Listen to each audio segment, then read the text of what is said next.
Welcome, ladies and gentlemen, to the Elite Racing League. As tonight, the drivers are going to be attacking at Pocono, the Tricky Triangle, for the 2022 A season, race number 2 for the Elite JoinAPS.com Cup Series. The drivers are coming off a wild Daytona 500 race for themselves, where Nick Massey found himself with a win. But tonight, they go from high speeds of an oval track to now a triangle to see who could conquer here at Pocono Raceway. Tonight, the driver's going to be racing them for 80 laps with no fast repair, 6 tires in pit road. But first, they need to conquer the qualifying, and that's what the drivers are doing right now. Hey, what's here tonight? My name is Sam Dyer. Joining me is going to be Rish Akozla. And Rish, I'm excited for the racing here tonight. Completely different from Daytona, but there's still that draft factor with these extremely long straightaways. Yeah, there absolutely is, and you know, it's funny how we start this season off with 2 massive racetracks, but they couldn't be more different from one another in the way that these drivers have to tackle them. So really curious to see, you know, how this plays out. Again, we're talking about a new package, and I'm going to bring this up every track we go to this season, because this is a very different car, I think, to what we raced last season. Even though it was technically the next-gen car last season, they've completely revamped the package, the way it handles, and drivers are currently, from what I'm hearing, really loving the improvements that have been made. However, some rumors, though, that it's going to be pretty tight for these drivers, as you see there. Maybe a little bit tight off of turn number 3 there for Josh Robin, who we're following on our screens right now as he completes his flying lap there and goes 5th fastest. So definitely could be a bit of a handful for these drivers, as well as what those long runs will look like and how the tires continues to wear. It's the tricky triangle for a reason, and it's going to be a tricky race for a lot of these drivers. Absolutely. I mean, like we're going to be talking about throughout this season, Rish, this is going to be an ever-evolving car, as you see in the drivers losing it as Gerald Campbell drifted into the corners, where we're going to be seeing these drivers really have to worry about their brakes and making sure they can slow down into these corners, as Campbell going to be parking it into the pits for himself. But taking the pole position for now is the 31, as a lot of other drivers trying to find their extra speed. But Rich, this car is going to be updated practically every single week from here on out, because NASCAR and iRacing, with their partnership, iRacing's going to get a lot more data. That means these cars, from one race to the next, yes, they're changing tracks, but also they don't know what car they're really going to be driving. Yeah, they really don't. I mean, even between, you know, last week and this week, like you mentioned, huge update to these cars. I didn't get a chance to take a look at exactly what changed, but yeah, massive changes. So it gives guys very little time to prepare as well. So you can't, you know, the second the checkered flag waves at Daytona, you're not able to start practicing here for Pocono, because you actually don't know the package. You don't know the car that you're driving. As we watch Colin Bowden, who just went to the top of the timesheets, Harrison Talon as well jumps up to P2 there. But you don't know the car. You can't really practice that early. A lot of the times, because we race on Wednesday nights, we have the updates occurring maybe Tuesday night. So you have one day to figure out this car before it's race time. So a lot of work that these drivers kind of have to do. And I think it's going to really bring out the best drivers that we have in this league, because, you know, it's who can improvise right on the spot. When you log into this lobby and you step into this car for the first time, for a lot of these drivers, this could be the first time you're driving this package.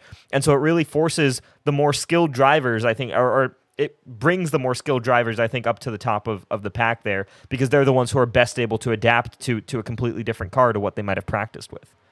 Absolutely, and also coming off of last week at Daytona, a lot of heartbreaks happened for these drivers, as the big ones struck a lot of drivers late, putting them into overtime, and some drivers that were hoping to have a top 10 finish had poor finishes outside even the top 30. So now we're going to see how drivers are going to be evolving, trying to pick up their pace. But coming into tonight, we've got ourselves qualifying coming to a close here in just about 10 seconds. But previous Pole Sitters Awards have been, for the first time that these drivers were at Pocono, it was Chad Frankenfield. Colin Bowden took the pole in the 2020 A season, and it was R.C. Enerson who got the pole, but out of Johnny Thomas not able to finish out qualifying because it is over. R.C. Enerson was the last driver that got a pole here in the 2021 A season, but here for the 2022 A season, Rish, it's time to see who's taking the pole award here tonight. Absolutely. There are your results from qualifying. Matthew Weeks with that pole position. Scott Crump gets second spot there. Colin Bowden, and then Adam Benefiel, a new driver to Elite Racing there, but strong showing right there in qualifying, with Tyler Fode rounding out that top 5. An exciting looking top 10 as well. And yeah, expect this field to change pretty significantly here. And pretty big gap, though, I think, over the course of it. We're talking 0.4 of a second there through the top 20. That's typically, I think, a larger gap than we'd expect to see at a track like this. Yeah, I mean, it's usually a lot closer, but I think that's the big thing for these drivers is some of them are still learning from that of last night's update on how they're supposed to be attacking this course. So for some, it's going to take them all race until you get to about 20 laps to go, maybe even 15 laps to go before they truly understand this track. Again, only three corners the drivers are handling with this 2.5 mile course. So they've got a lot to work on, but what makes those corners so interesting is they're all three very distinct corners taken from other tracks, as corner number one going to be taken from that of Thompson Speedway. Corner number two is going to be an imitation of Indianapolis Motor Speedway, and then the third corner going to be an imitation of that of the Milwaukee Mile. So three different corners here at Pocono, three distinct corners from famous courses. That's what makes Pocono so interesting for a lot of these drivers. But hey, it's qualifying's over. It's time for the drivers to get ready to go racing as Matthew Weeks, again, top of the board. Yeah, right now just waiting for the drivers to all grid up and get them ready to roll, and there they are. The pace car does start to roll, and Matthew Weeks will start to lead this field to the green flag. Yeah, this is going to be interesting. I think a different type of top 10 than we're maybe used to seeing. Some new drivers here. Again, new teams, new drivers all throughout the field here, so we're going to still be getting used to seeing some of these guys in new paint schemes. I start even right there with the number 90 of Scott Crump. Used to seeing him in a Toyota, moved over to the Ford squad right there. He's lining up P2. He's got something to prove, I think. Got caught up in a couple of incidents in Daytona, looking to maybe make some progress here, grab a win. He's been strong, though, in the Elite Racing Leagues in years past, has been made the chase last season, was competitive for a championship until missing a round, I think, deemed him ineligible. So looking for some redemption there. Look out for that 90 of Scott Crump. And then Colin Bowden, of course, always, whenever he joins this league, always a major threat. He's one of those drivers who races in that Coke Series, the official iRacing NASCAR series that they run. And I believe they ran the Daytona 500 for that last night. That they did. Got to see Finney getting the win for himself last night. First time winner, but for Colin Bowden, he's going to hope that he can try to translate that speed that got him into the Coca-Cola Series and now translate it here to Elite and try to get himself a win here for the 2021 season. A new season, new year. It's always fun, Rich, when we get to this point, but for these drivers, they're ready to get racing as we're heading into turn number 3. Absolutely. So pace car is going to bring them down past turn number 3, and that's all you got. No turn 4, as you see the signs there on Pocono's wall. What turn 4? Nope, it's just 3 corners here at this tricky triangle. Pace car is going to peel off to the right of your screen, and now it's all in the hands of Matthew Weeks in that 11. There's your flagman, and we're underway racing here at Pocono. All you got to worry about is on the entry of the corner. You're already seeing a lot of dashing drivers trying to go 3 wide, turn 1, and the exit of turn 1. It's the most dangerous aspect of this course, and here they come into turn number 1. Yeah, Colin Bowden had a peek to the inside of Crump, but decides better of it there, turn 1, lap 1. But you can see already aggressive, that 69 car looking at the bumper of that 90. And with these long straightaways, we expect there to be quite a bit of drafting, quite a bit of movement through the field. Let's see if that actually is the case here, though. Right now, everybody pretty happy to stay in line within their particular lane. Still too wide, though, through that 90-degree corner. Indy, and that's the 23 of Harrison Talon sideways into the wall. We have them 5 wide off the corner, but we're staying green here. Talon gathers it up. I don't know if he actually ended up making any contact with the wall. He got contact into the wall, and I believe also our Daytona winner, Nick Massey, might have gotten a little bit of a piece of that. You already see the scrape marks on the 23, but that is not damage you want here, as already going to be seeing drivers dashing once again, going 3 wide down the front stretch.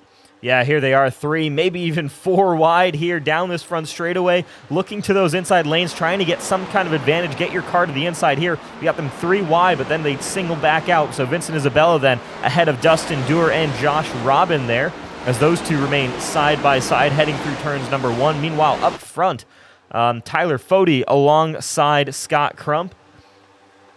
Not going to be able to make a move, though, this time by was looking. But interesting right now is they're starting to single file a little bit more. Adam Benefiel, though, on the outside there and losing a couple positions on that start, -2. Same with Scott Crump, -3 positions right now from his starting position, but just settling into a groove here, I think, right now is the most important part of this race. Meanwhile, Matthew Weeks really stretching out his lead up front up to 0.7 of a second over Colin Bowden. Yeah, I mean, Matthew Weeks, he wants to recover. He had a very strong 11 machine last week at Daytona and then got front end damage that really slowed him down, got caught up in a late incident, and hoping to get a win, get himself locked into the playoffs in the early portions of this race. And, you know, we're looking at the drivers that are making some big moves up to the high side. Got to watch out. Ooh. Driver up into the wall, and that's going to be our rookie number 88 gets into the wall. That's going to be Adam Benfield, going to be getting huge damage for himself. Yeah, Adam Benefield there you see slow on the top straightaway and has to move over for all these other cars. Take a look at all the damage to that car. Running quite a bit slower. Let's see if he's able to get back up to speed. It looks like he is, but that really hurts you, especially down that straightaway. The question is, how severe is the damage on that 7 car? That right front fender already looks pretty bent in. Not sure if we can get a good spot of it. Oh no, even front runners into the wall. Scott Crump into the outside wall at a turn number 3, the 90 losing ground. And that is the worst place to do so. And also other drivers ahead of him got to be, I mean, that really, turn 3, exit turn 3. We're seeing a lot of drivers through these corners just washing up in the center of the corner into the outside wall, just showing how tight and lack of grip there is on this track. And a lot of that could also come from the heat on the track. Track temp is 114 degrees. It is extremely hot and slick out there with these drivers still trying to control these vehicles. Yeah, hot temperatures out on the racetrack as well as aero wash. We expect that to be a factor as well at a track like Pocono. So you've already got a tight race car potentially without any kind of traffic, and then you put cars in front of you, and that really changes the handling, really takes away your front end grip, and that could be what we're seeing here from these guys. Great battle rolling on here for 4th, though. You've got Gerald Campbell right now fending off Andrew Rucker. Jared Rexing's in that as he goes a little bit sideways off of turn number 3, and that's going to give Chad Thornquist now a shot down the inside. They're going to be side by side across the line, and Thornquist with support right now from Chad Frankenfield. Let's see if that bump is enough to move them forward. Chad might make it 3 wide here into turn number 1. And that's what they're going to do, is try to send it down below the best that they can. It's going to be the 0-1 Chad Thornquist that gets the pass, but Rucker's going to be on the outside. Rexing's going to be a driver that's trying his best not to hit that outside wall, and luckily doesn't. But man, watching these drivers side by side, Chad Frankenfield was pretty vocal in the first 3 laps of the race with how aggressive he was seeing that of Scott Crump and other drivers, but luckily the 15 is still up front. One of the drivers that's shown at Pocono to have good speed, but the finishing has not been the best for that of Chad Frankenfield. Yeah, definitely, but we're already seeing some breakaways here. It is interesting. Right now, we've got that top 3 group of Matthew Weeks, Colin Bowden, and Tyler Fode breaking away a little bit here from Andrew Rucker, Gerald Campbell, this battle we were just seeing here, all the way back to about Trevor Elam, or even Chad Frankenfield, actually, as Elam goes past Frankenfield. And we have another second back to RC Enerson in this next group of 3 cars. So already quite a bit of separation in this field, which is interesting. Would have expected maybe a little bit tighter grouping, but we'll kind of see how this plays out over the course of the run. Our guys up front may be burning through their tires a little bit more right now, because we do expect those to wear pretty quickly at a track like this. Absolutely, and as up front, they're starting to settle out, kind of single filing out for themselves. Do want to give an update for the 7 on track 88 on our ticker of Adam Benefield. He's going to be in pit road, got into an incident multiple times. No yellow came out, but the 80, going to be seeing the 7 in pit road, unscheduled stop and getting damage repair. Yeah, we got great battling all throughout the field here. Back in the 20s here, actually late teens as well. Scott Crump, you can see where he's fallen back to minus 17 from his starting position, but running strong with this group right now, though might actually come under attack from Justin Hodges. We'll take a look. They're all single filed out though right now, and this could be the early stages of this race where it's really just about finding your own groove as a driver and kind of figuring out what the best option is. Throughout this race, we always talk about fuel saving at Pocono as, the 57 goes a little bit high there off of turn number 1, but not into the wall there. So, but you're always talking about fuel saving at Pocono, and that could be a factor here tonight as well. Absolutely. Fuel saving, it's going to be something to watch out for. I was hearing from some drivers they felt like the fuel range was going to be around 30 to 32. Other drivers feeling like they can stretch their fuel out to lap 38 to 39. If they can somehow get the fuel range out to lap 41, they could potentially turn this race into a 1-stop, while other drivers are thinking about turning this race into a 2-stop type of a run. So a lot of mind games are going to be happening with one another. There's a lot of shuffling around this 20th position that you're seeing. Drivers just going back and forth, jostling out of the turn 3 in the front stretch, where you can utilize the draft to its maximum potential going into turn number 1. Still side by side, a lot of these drivers from 20th back to 30th. Yeah, this is impressive racing right here. Interesting. You don't really see, I think, much today. That kind of 7 wide that sometimes people will talk about on that front straightaway because of how important the draft is. You really want to stay behind somebody. But, we could see people moving up and down the racetrack with certain movements. As here we go, Hunter Smith on the outside there of Bronson Stafford, who's working his way up. Bronson Stafford, one of those guys who ran extremely well at the Daytona 500 last week. One of those teammates who helped push Nick Massey to a victory. But right now, kind of mired back in 21st. He's hoping to make some movement forward through the field. We have a car around Josh Robin on the front straightaway, and that should bring out our first caution of the night. It hasn't yet, though. No, he completely sent it to the inside wall, was able to keep it off the wall, then almost came up in front of the whole entire field, but was never fully 45 degrees sideways, so no yellow was thrown. We stay green as we take a look here at our Whiskey Cats replay. Yeah, this is gonna be pretty interesting here from Josh Robin. Let's take a look off of turn number 3. Looks like he's just started to lose it, and there it is. Gives up on him. Ooh. Does a good job staying out of the way of traffic. That is a good save there by Josh Robin. Obviously lost some track position, but that could have been significantly worse than it was. So hats off to that 8 car there. And he's already starting his recovery drive back up the order. Right now falls all the way back to 42nd. And he's definitely got some work to do. Yeah, a lot of work to do for that 8 machine. We'll see if he can recover from it as we take a look at what our leaders are dealing with. Matthew Weeks has been dominant up front, but Colin Bowden as well as Tyler Fode, these top 3, they've gapped themselves by over a second and a half to 4th place of Andrew Rucker. But right now, Colin Bowden, you can tell, trying to set up to make this pass with that second pack. If they get in line and start working with one another, they certainly could try to catch up to our leaders. But this is what's so interesting about Pocono. Yes, there's a huge draft factor with the straightaways, but the corners, if you lose any momentum and don't get the better launch out of the corner, you're losing time and ground on the drivers ahead of you. Absolutely, and you can see here, this pack has been really interesting and really racy. Trevor Elam, Chad Frankenfield have been going back and forth all race long as we ride on board here with Trevor Elam. This is a great shot here of Pocono and shows maybe some of the close racing that we're going to see, but let's ride on board for a lap here with this 29 car, not just around Pocono, but also in the dirty air around Pocono here. So you're watching Chad Frankenfield makes the move to the inside, and as a driver, you need to kind of back off maybe a little bit early and focus on that exit, getting a good... Oh, it's Chad Frankenfield, hits Jared Rexing, and there's contact. They point it in the straight direction, though. Wow. No, they don't. Jared Rexing is around. Oh. And just like that, R.C. Enerson, believe he was the driver that got collected with that of Jared Rexing, went up into the air. And R.C. Enerson's out of this. Rexing's got a blown up engine.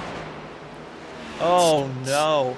Yeah, that starts with the 15 and the 10 car as those guys come together. Let's take a look and see how does this play out and see if we can get a good angle of this particular incident. Because, man, that was a tight incident there. So let's take a look. We were riding on board. Let's take a look here. Frankenfield down to the bottom of the track. Looks like he just gets tight and moves up the racetrack there a little bit into the 10.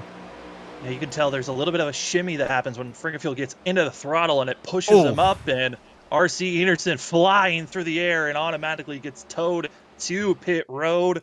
And R.C. Enerson, who dominated this race the last time that we were here at Pocono for the 2021 A season, he is out of the race after that one. Yeah, definitely. That's a tough hit there for R.C. Enerson as well as Jared Rexing. Want to see if we can get a cockpit view here from Chad Frankenfield and what that actually looked like from his spot. But here we go. So this is Frankenfield. Looking to the inside, gets past Thornquist there with that move and decides to stay a little bit late on the brakes, stays on the bottom of the racetrack, but then I think you start to see that dirty air starts to really tighten that car up on the exit, and that's where I think the incident occurs. Yeah, I mean, that's just super tight racing. At that point, both drivers are on edge. Any small little bit of a shimmy, like we saw there, is going to wipe out one of the drivers, and sadly, it was Jared Rexing up front in the top 10 at that moment. And also, R.C. Enerson going to be taken out of this one as we wait for race control and what their ruling is going to be on this incident. As I believe it could be it's either going to be a penalty to the 15 from Chad Frankenfield, or it's going to be a racing incident. And there's a chance that it might become just a racing incident because no penalty's been served. But here they come down into pit road. Here, Rich, this is a game changer for some of these drivers that could turn this race into one more stop with this pit road. Yeah, it definitely could. So, yeah, lap 12, or taking over to lap 13 of 80, you can make it another 30 laps there. Yeah, that should get you pretty close, I think, if that's what we expect the fuel number to be, is about 30 to 32 laps. I think right now we're on a tight one-stopper, if anything. So we could still be in for a long race, as Colin Bowden, who actually passed Matthew Weeks there just before that caution came out, misses his pit box there, and I think he's going to lose a few spots here on pit road here. We're going to see, coming off of pit road, Matthew Weeks looks like he's going to win that race off pit road. Then Tyler Fode, as Cody Harrington, Shane Therian both seem to miss their pit box, I think, which is unfortunate there. But yeah, Matthew Weeks, Tyler Fode, Trevor Elam comes out in effectively third position here, with Colin Bowden then coming out in fourth spot. Cody Harrington staying out on the racetrack. Not even sure if he made it down pit road. Doesn't show as officially coming down pit road. Meanwhile, Shane Therian, I believe, completely missed his pit box, just looking at the fact that he didn't have a stationary time listed. So unfortunate there from another one of those top four finishers. Shane Therian, I believe, actually was the driver who pushed Nick Massey to the victory at the Daytona 500. So yeah, Therian, Bronson, and Massey, those three were kind of the cars to beat at Daytona. But right now, this FRN team struggling a little bit to find positions, and that bad luck for Shane Therian doesn't make their life much easier. Yeah, I was rewatching it. Cody Harrington did not come into pit road, decided to stay out, which I think this is a good judgment call. Just stay out, get a bonus point for leading a lap. For Shane Therian, that was a decision to just drive through pit road. As everyone came in, I mean, it was a good chance to miss it. We'll see if either the 66 or the 83 want to come in this second time around. It looks like the 83 is showing the nose, and there goes Shane Therian, who's going to have to now go all the way to the end of the line. That is a terrible place to be, because he's already been back in the pack trying to carve his way forward. He's going to have to do it once again. Yeah, it definitely makes life hard for Therian there. And so this restart's going to be interesting, because 13 laps or 12 laps on tires at Pocono, that's not insignificant, I think, around this racetrack. There is quite a bit of load that's going through that right front tire especially. I'm curious to see kind of the pace difference that we might expect from Cody Harrington versus someone like Matthew Weeks, Tyler Fode on those fresh tires, and what that does to the rest of this field. Does it really cause a bottleneck, or is Harrington going to maybe get out of the way, or is there really not that much of a pace differential? We'll see here in just less than a lap time with the lights off on the pace car. Well, even if there wasn't a pace difference, I'm concerned for this 66 team. Again, Cody Harrington qualified back in 34th position, has gained over 33 positions because of staying out. But Cody's fastest lap that was ever thrown for this 66 team was a 55.665. That was his best time with these fresher tires that he started out the race with. Matthew Weeks and also Tyler Fode, who put down some of the fastest laps here today, they're running almost a full second faster than Cody Harrington, and those were when both drivers were on the same set of freshness on their tires. Cody Harrington is going to be a sitting duck here, and it is going to be a very dangerous start, especially if the 66 is in the way going through the entry of turn one and also on the exit. Yeah, this could be really interesting. We'll see how Harrington kind of approaches this restart here. Pace car is going to peel off in just a moment as they head through turn number 2, and with Harrington on the inside, let's see what Matthew Weeks decides to do on this start, because if he could put a car between himself and Tyler Fode, at least in turn 1, that gives him quite a nice buffer to work with, at least for the rest of this stint, however long it might last. But let's take a look here as the pace car is going to peel off down pit road, that hard left-hand corner, and now Harrington's going to guide this field back to green flag. And here we are, and already Matthew Weeks. We'll have to go back to the replay there and see if he was still behind Harrington as they cross the start-finish line, because you can't pass before that, but Weeks already back around, and Harrington is getting swallowed up back here. Around the outside is Trevor Elam, and if you're someone like Colin Bowden there in that 69 car, you're a little bit annoyed by the fact that you had to really slow down there through turn 1, and now Harrington backs off for the rest of the field to go by. Huge respects to Harrington for just diving out into the inside and just getting out of the way, recognizing the speed difference. But here comes Colin Bowden to the inside, trying to make the pass. And also other drivers making some big moves. Nick Massey able to recover after the incident between himself and other drivers earlier.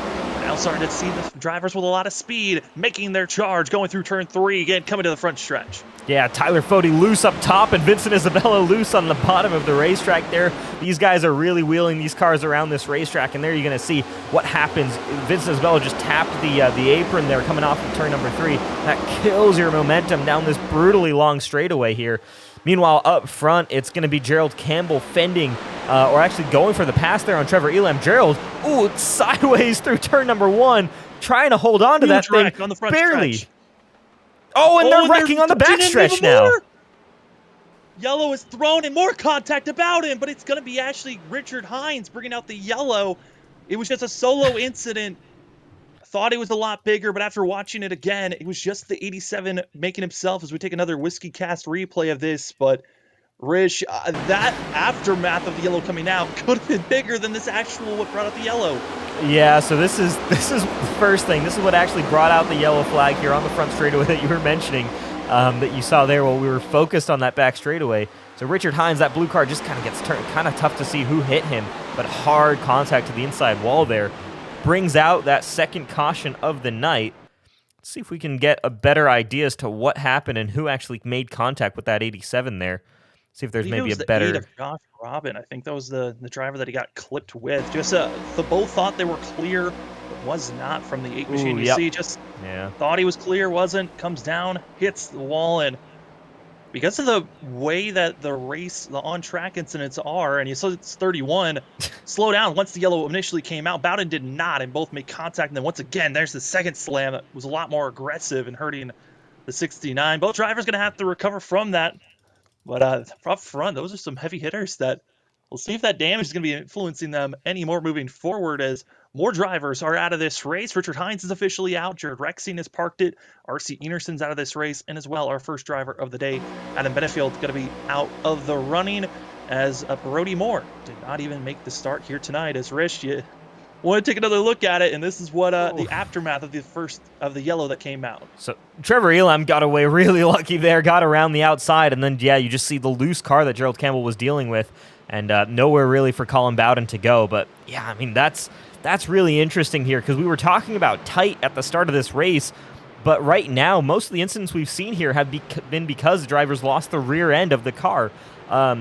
So interesting to kind of see where it's just a general lack of grip, I think, right now that these drivers are facing. Yeah, I mean, the normal term, tight in, loose off. I mean, you're just putting so much wheel into these corners that when the rear end finally loosens up, you have to try to catch the car coming out of the corners, and that's what we're going to be seeing a lot of these drivers trying to do is, a little bit of mind games on who's coming in and who's not.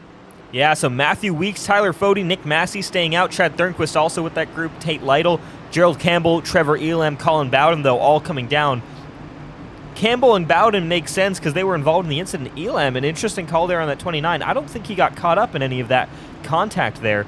Not that we've seen at least on that 29 car. So interesting strategy call there. Right now, I think you're talking about someone who can probably make it now on one more stop. Yeah, I think most of the field is in a one more stop, especially with the yellow coming out there. You're going to be saving fuel under the pacing. Still, again, they cannot make it from here. They have to come into pit road, but this certainly now, adds that factor of if we stay green, most of the field's going to be aiming around that lap 60 mark to be when they're going to be thinking about coming into pit road, especially with this caution and base laps that came out. Definitely. It's going to be interesting, and hopefully things stay relatively close in terms of green flag running. We did see pretty short green there, but sometimes you get that where cautions breed cautions. But while we're in this break, at least we'll give a chance to shout out some of our great partners here at the Elite Racing Network and with the Elite Racing Leagues, starting with C2 Freight Resources. They've been with us now for what feels like forever. It's probably been a year and a half to 2 years here, but C2 Freight Resources, you know the drill already. They offer complete freight management services, and they're ready to meet your needs today, as well as whatever your changing needs are in the future. With thousands of qualified carriers in their database, they're capable of handling shipping for every type of good, from perishable foods all the way to office equipments. They also offer electronic data interchange services, which allow shippers to keep close electronic tabs on their shipment throughout the entire freight movement process. So for more information about C2 Freight Resources or their EDI services, make sure you check out c2freight.com. Also want to shout out Blue Egg Marketing, back on board with us for a second season as a premier sponsor here in the Elite Racing Leagues. And, well, they're the small department, the marketing department for small businesses there. Proud sponsor of that number 40 car of Tyler Fody, running in P3 right now. They are the marketing department for small businesses, and they are small business owners' biggest fans. Whatever your constraints are, they help catalyze creativity, and they'll help your business punch above its weight class. Finally, since we've got a nice long lap at Pocono to wait before we go back to Green Flag Racing, we've also got Powerhouse Recycling, who've come on board this 2022 A season. They strive to offer the highest level of customer service in the industry for each load process time and time again. Attainable account representatives, prompt on-time pickups and customized recycling solutions. And they keep Powerhouse Recycling as North Carolina's market leader in customer service. Check them out as well. Again, happy to have all three of those companies on board as premier sponsors. They make everything tick here within the Elite Racing networks, within the Elite Racing leagues. They allow the drivers to have a purse, so that there's actual money on the line for these series. They allow us to continue to invest in these broadcasts that you guys are watching at home. So big shout out to those guys. They do an incredible job. Yeah, huge thanks to all the sponsors. And also for the C2 Freights Resources, want to give yourself an update. Jeff Green going to be running in 14th position for that 38 machine. And one of our highest runners that did not qualify, and that was for Jeff Green because they're not putting down a time, who started all the way back in 40th, is now up to that 14th position, up 26 positions. But highest mover of all those that did not qualify going to be Tate Lytle, who is now up to 5th place. 56 on the move, and one of the drivers to really watch out for as we're going through turn 3 and get ready to go green. Yeah, always watch out for Tate Lytle. Of course, your defending champion. He never expects to run well at Daytona, so it kind of sets him back a race almost, just because of his hatred for those plate tracks. But once we get to more normal racetracks like Pocono, like the rest of the races we run this series, Tate Lytle, always a factor. Watch out for that 56 car as the lap winds down, but Matthew Weeks going to lead the field back to green here, and Tyler Fody does a good job to defend that inside line, I think, against Nick Massey, but he's going to look back up top here, maybe try and get a little bit of more speed coming off of turn number 1 as Thornquist looks to the outside of Massey, trying to make a move for the 3rd spot.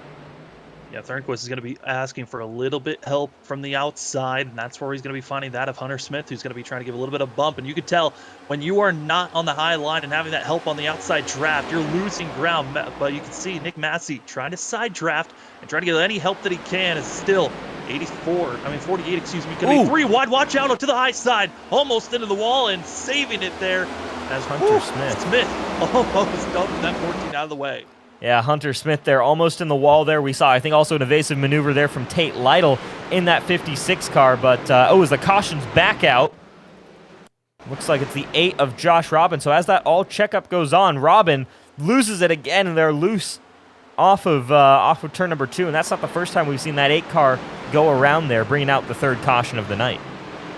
Yeah, and right there, I mean, you're seeing drivers trying to avoid other drivers and just that loose sensation out of the corner. That is always going to be a factor to watch out for, but for these drivers, this new car trying to react, Josh Robin luckily didn't hit anything, so the race is not over for the 8, but a lot of work to try to recover for himself. Going to be all the way back in 38th position. Still 38 drivers on the lead lap, as we've already said, DNFs for 4 of the drivers tonight.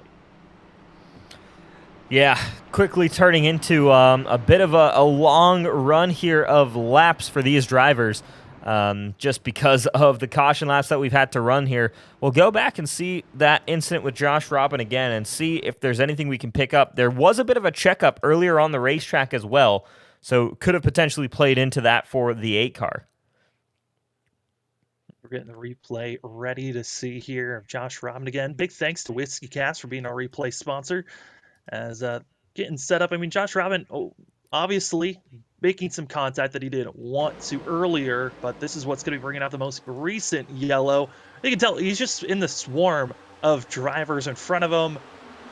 And Rich, I mean, with it being a hornet's nest in front, any type of a bottle of a driver ahead of you kind of makes you have to react. Yeah, there you go. I think there might have been a little bit of a checkup, and you see him just loses that rear end because you're maybe tapping the brakes just mid-corner, and it's so easy it seems to unsettle these cars, these next-gen NASCARs, and yeah, there you go. Josh Robin around, had a half spin earlier in the night, full spin here, brings out his first caution of the night as we got some cars down on pit road. Jesse Rasmus, who's racing in as an open driver, showed great speed so far this season, winning into the Daytona 500 off of just pure speed in qualifying. Coming down pit road there, you got Tom Bourne as well, Shane Tarian, to two of those teammates driving it down there. Who else do we have? Brent Jones, Johnny Thomas, Rusty Capel, and Cody Harrington all hitting pit road. As Tarian, did he just roll down pit road again? Once again. He did the same thing again. I mean, Interesting. First yellow flag, just drove through. This time, just drives through. I think it might have been a little bit of a, hey, let's see who else is going to be coming down and recognize, hey, maybe I don't have to pit this time, or missed his box once again. It's so easy to do so sometimes if you don't have the right, graphical settings for these drivers. I know all of them kind of have their different settings that make them feel comfortable. Some can sometimes get their pit roads a little bit more clustered with too much graphical upgrades and helping themselves, and so they'll miss their pit box if they don't have the assistance necessary. Yeah, so second time tonight, either missed pit box for Tarian or just rolling through pit road there. Interesting call. Could also be just trying to separate himself maybe from some other drivers. That could be the call as well. But yeah, interesting there. We'll keep an eye out on the updates for that car, because that puts Tarian way back down the order. What does that have him restarting? 32nd right now of the 38 cars still running on the racetrack. I mean, he's been back here for most of this time, and now Tom Bourne's going to be back here. Tom Bourne, who's probably one of the best qualified cars besides Colin Bowden, that's stuck back in the back half of the field. We'll see how those two can really make their charges. Tom Bourne's in 35th position, Bowden's in 28th. They've got a lot of work, but we're not even halfway. Still a lot of racing to go here, Rich. And I think that's the one thing about Pocono is it's deceivingly, with us only saying 3 corners, but this track is so large. I mean, it almost takes a full minute when we're green taking these laps, but each lap pacing is 2 minutes long. So this race, just with us saying 80 laps, seems short, but honestly, it sometimes feels like a marathon, even if you're only doing 60 laps. Yeah, this race can get very long very quickly. Again, I think the green flag laps certainly help because the caution laps around this track are just so ridiculously long. I don't know if this qualifies for what iRacing calls quick cautions around Pocono here, so I think we're running more caution laps than we normally would run at a track like Daytona, where I think you are eligible for those, where they only run a caution for about 2 or 3 laps if everybody's come down pit road. So yeah, unfortunately, maybe longer cautions or just feels longer here tonight, but hoping we can get a little bit of green flag running here. Since that first one waved, though, it's been tough, I think, for this field to string together more than maybe 3 or 4 consecutive green flag laps. Yeah, and they're hoping to get some green flag racing, and especially with the amount of pace laps they had to do last week at Daytona compared to this. I think they're wanting to see some green flag racing, and if they don't get green flag racing here today, hey, they might get it next week, because next week the driver's heading their way to Michigan for the Michigan 200, 100 laps there at that 2-mile course. And then after that, a track that we know there won't be too many cautions thrown out, Watkins Glen, going to be the 4th race of the season. So a lot of great racing, 4 very distinctively different racetracks to start out the season. We're ready to see how this first half of the season is going to be taken off for these drivers. Absolutely. Just like the 2 times prior, pace car is going to peel off to the left of the racetrack to the right of your screens, and now it's all in the hands of that 11 car of Matthew Weeks, who has led all race long today, barring just a quick brief moment before that first caution came out. But that first caution, I think, really benefited the 11 as he took back over. Field now starting to jumble up just a little bit as they head towards turn number 2. Weeks defends against the inside move from Fody as we've already got a car around. And it's going to be Valvance and others collected in this one. The biggest wreck of the day, and there's over 5-6 vehicles in this one. You can categorize this the first big one of the day. Yeah, Jesse Razimus was a late addition to that. Trevor Elam, I think, was involved in that. Alec Balvans, like you saw there. Let's go back here. Take a look to the right side of your screen there. So Balvans there kind of hits. Didn't see who that was, but Elam got the hard hit there. Same with, I think, Rusty Capel as well. Take a look. Who was Bowden's out of this race now? Who was that? Yeah, that's brutal there. A couple of other cars got contact there. Let's see if we can slow this down maybe. So let's take a look here. So we've got Balvans in that Pepsi car. Hits that. Oh, man, can't quite see the number on that. I think it might have been. I think Was it was that a Chad 15 of Chad Frankenfield? Frankenfield. It was Yeah. Frankenfield that was Yep, below him. Frankenfield. It's hard to tell because his number's scraped off, but that was Chad Frankenfield that made contact Yeah. with the 5 initially, and then everyone else Oof. grabbed into it. And Yeah, Michael Goodman, I think, got a little bit of that, as well as Colin Bowden. There you see Jesse Razimus spinning around right there. We saw as well the 9-car Rusty Capel driving across the dirt as well. So quite a few cars involved in that. Actually, huge damage to that 9-car of Rusty Capel. Didn't look like it when he went through the grass there. Did something else happen to that 9-car? I think it was the initial contact that just blew the front hood and wow. front clip off. It was just that aggressive that it might have taken a while for iRace to finally register that hit. But yeah, it was pretty big. Also, I think he went through the grass. Might have hit a hole out there potentially that ripped the whole entire front end off. But officially, Colin Bowden is gone from the race. Going to be the next DNF from the day. Elam going to be in pit road getting service done. And looks like Michael Goodman is now taking off and is done for his pit service. We'll see if anyone else decides to come in. But who knows? I mean, at this point, might as well just stay out there and see if another wreck's going to happen.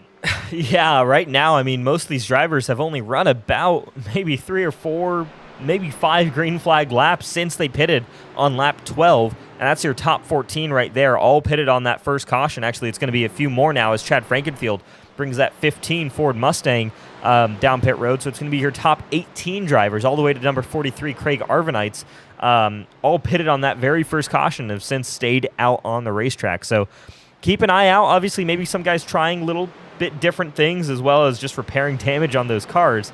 But yeah, the way this race is shaping out right now, it looks like you're just playing it out until you run out of fuel here.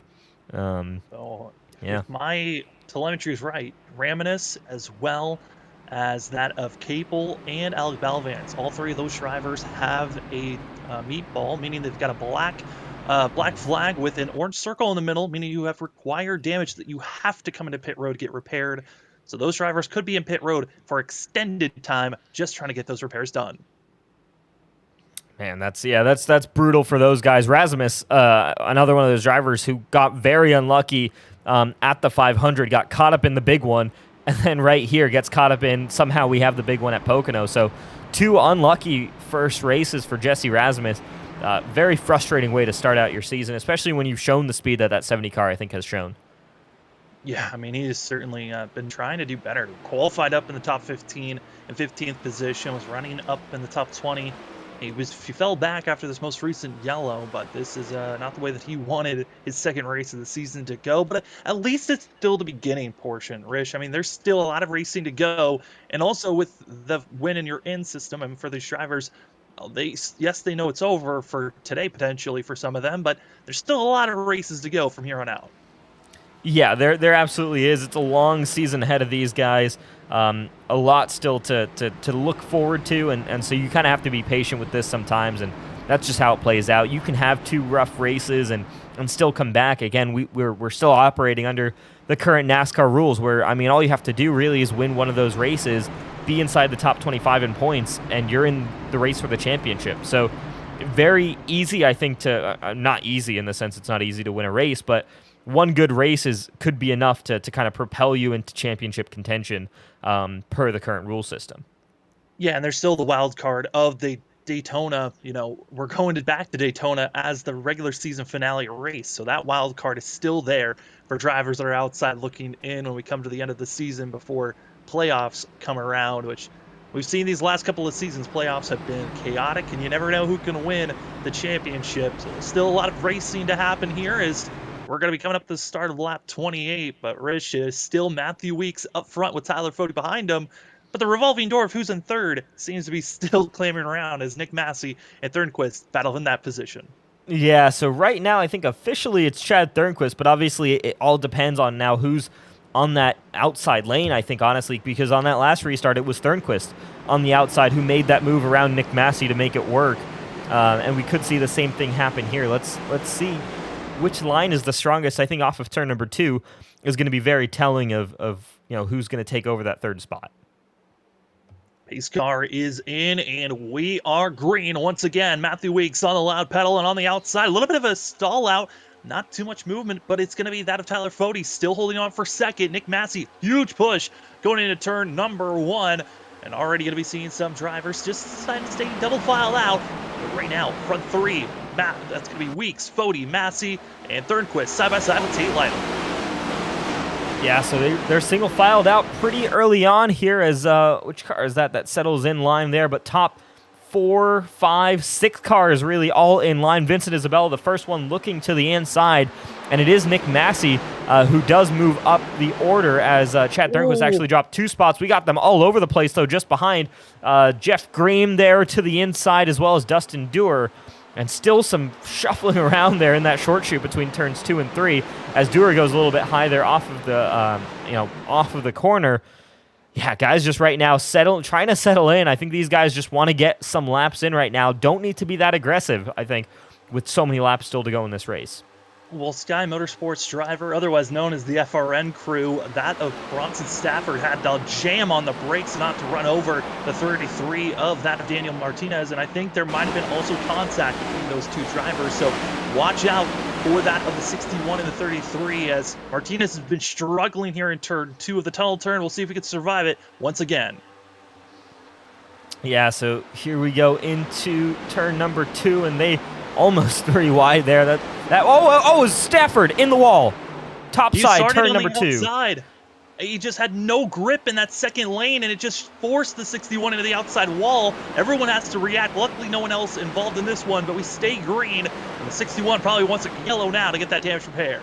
Yeah, I think he's trying to get to the inside of the racetrack, maybe to fix it. No, he's actually going to stay out on the racetrack. Let's see if we can grab just a real quick replay of what happened there. It looked like he just kind of went straight on. There was a lot of pace in that car as he went right into that turn 3 wall. I think it also could have been a little bit of aero tightness just following behind the rest of the field. As you're going to see here, the 61 just tries to turn, and it doesn't want to. Yeah. It just, in the middle of the corner, just drifts up. Too much speed, too much tightness, and hard lick for the 61.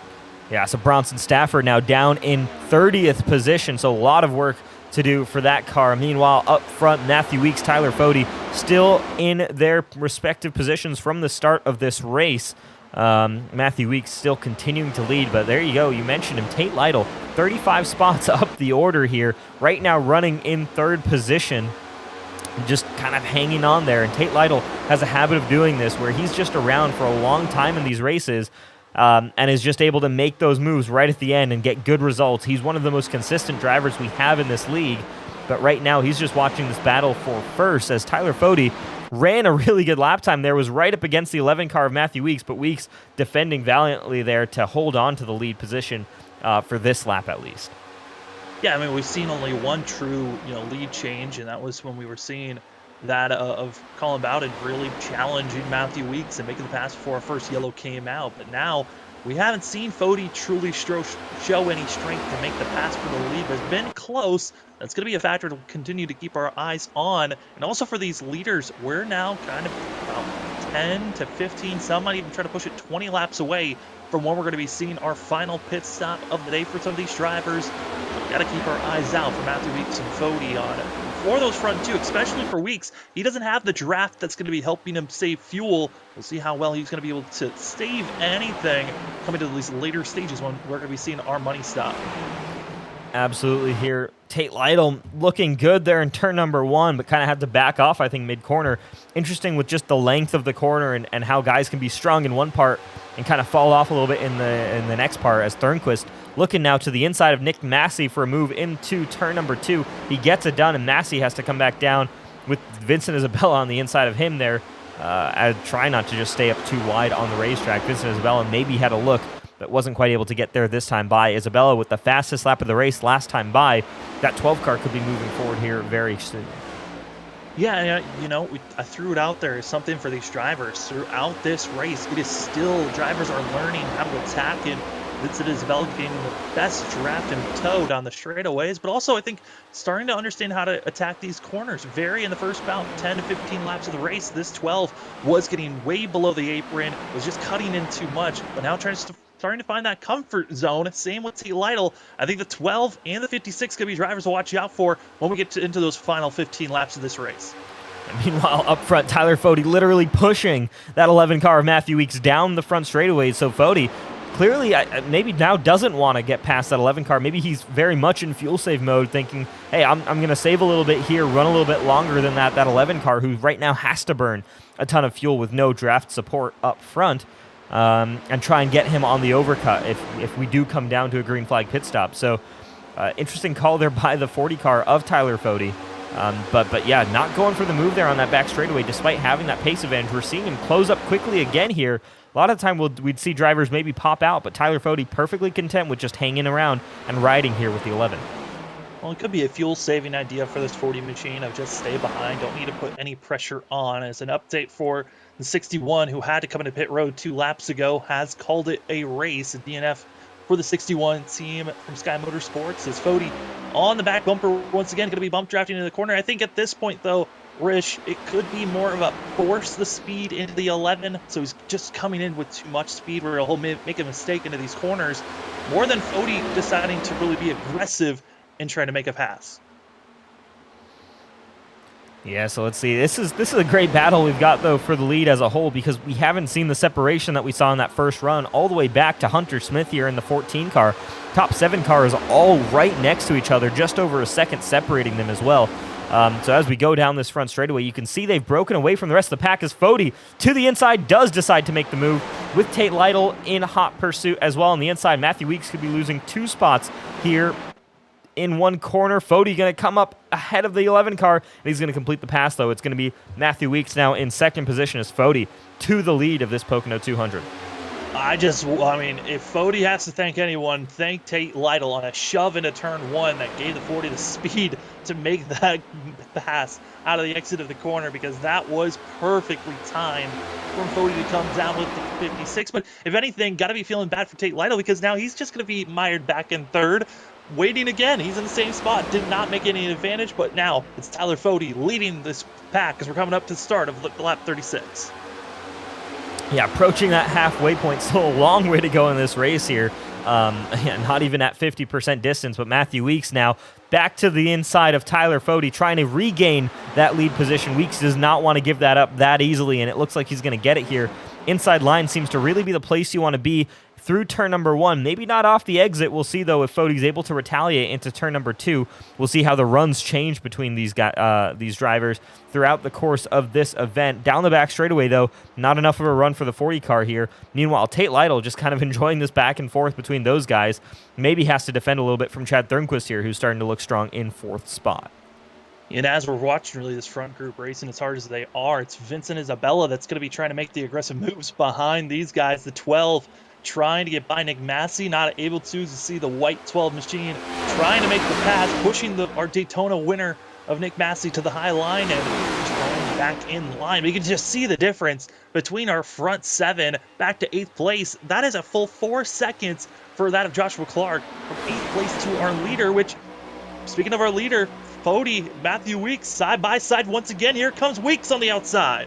Yeah, Weeks on the outside this time here, trying to defend his position from Tyler Fode. He went to the inside, and this is the first time we've really seen that outside work. Fode now is going to have a little bit of a struggle here because Tate Lytle is on his outside. They're not allowing him to regain that position just behind Matthew Weeks, but I think he's going to get it right here as he's still side by side with the 11, but I think he's just going to have room to slot back into place if he wants it, but I think he's going for broke here. Through turn number 3, Tyler Fode still trying to get by the 11 of Weeks. Fode could tell Matthew Weeks was about to get a run at the entry of the corner, decided to drift up to the on the outer quarter panel of the 11, side drafting perfectly to slow down from Matthew Weeks from really getting these massive runs. But here comes Tate Lytle with the push going into turn number 1. This could be helping the 11 and just enough to get ahead of the 40. Yeah, and it is. And now does this give Tate Lytle the opportunity? Because he's alongside on the entry, which should give him a great run off the exit of the corner, maybe even a little bit loose there for Fody. And Fody is going to drop all the way back to third, maybe even fourth here, with Thornquist now looking to the outside of that 40 car. So Fody, aggressive early on, and does have to kind of back out of it. He does, though, slot back into third position. Love that move, though, that back and forth between Matthew Weeks and Tyler Fody. But right now, it is Pro Edge Racing 1-2 up front here at Pocono. Yeah, I mean, the driver that's loving all this action of our front runners really battling this hard has to be Andrew Rucker back in 8th place. He gained over a full second on our leaders, but now that the drivers are in line once again, they're pulling away, and what once was a nice gain is now a loss going and growing. As you see there, bump drafting once again. Fody on the 56. Here comes the massive run, and those surges. There goes Tate Lytle going for the lead. Yeah, a huge bump by Tyler Fody, and I think that was his goal, maybe, was to try and propel the 56 to force these guys into a two-wide situation, slow each other down, and maybe this gives Fody an opportunity here, but the teammates do a good job at kind of holding it together and staying alongside, and here we go, Fody back to the bump on the 56, though. I don't think you really want to be pushing a car into turn number 2 here at Pocono. No, again, all these corners coming off of, distinctive tracks, as you see, third, fourth, and that is second, third, and fourth stacked on top of one another. Chad Thornquist wasn't really sure what he wanted to do. Felt kind of hesitated as here comes Fody, who's going to try to get a massive run out of turn number 3, and on this front stretch, just not close enough. They're starting to see a little bit more of a gap, and I think at this point, we're 27 laps into these tires' lives. And Rish, this is around the point where we really start to see who's saved those tires and who's starting to fall off, and that's why we're starting to see a little bit of a gap more between each one of these drivers. Yeah, this is where it's really important to do all your work with fuel saving. This is where it really pays off for you.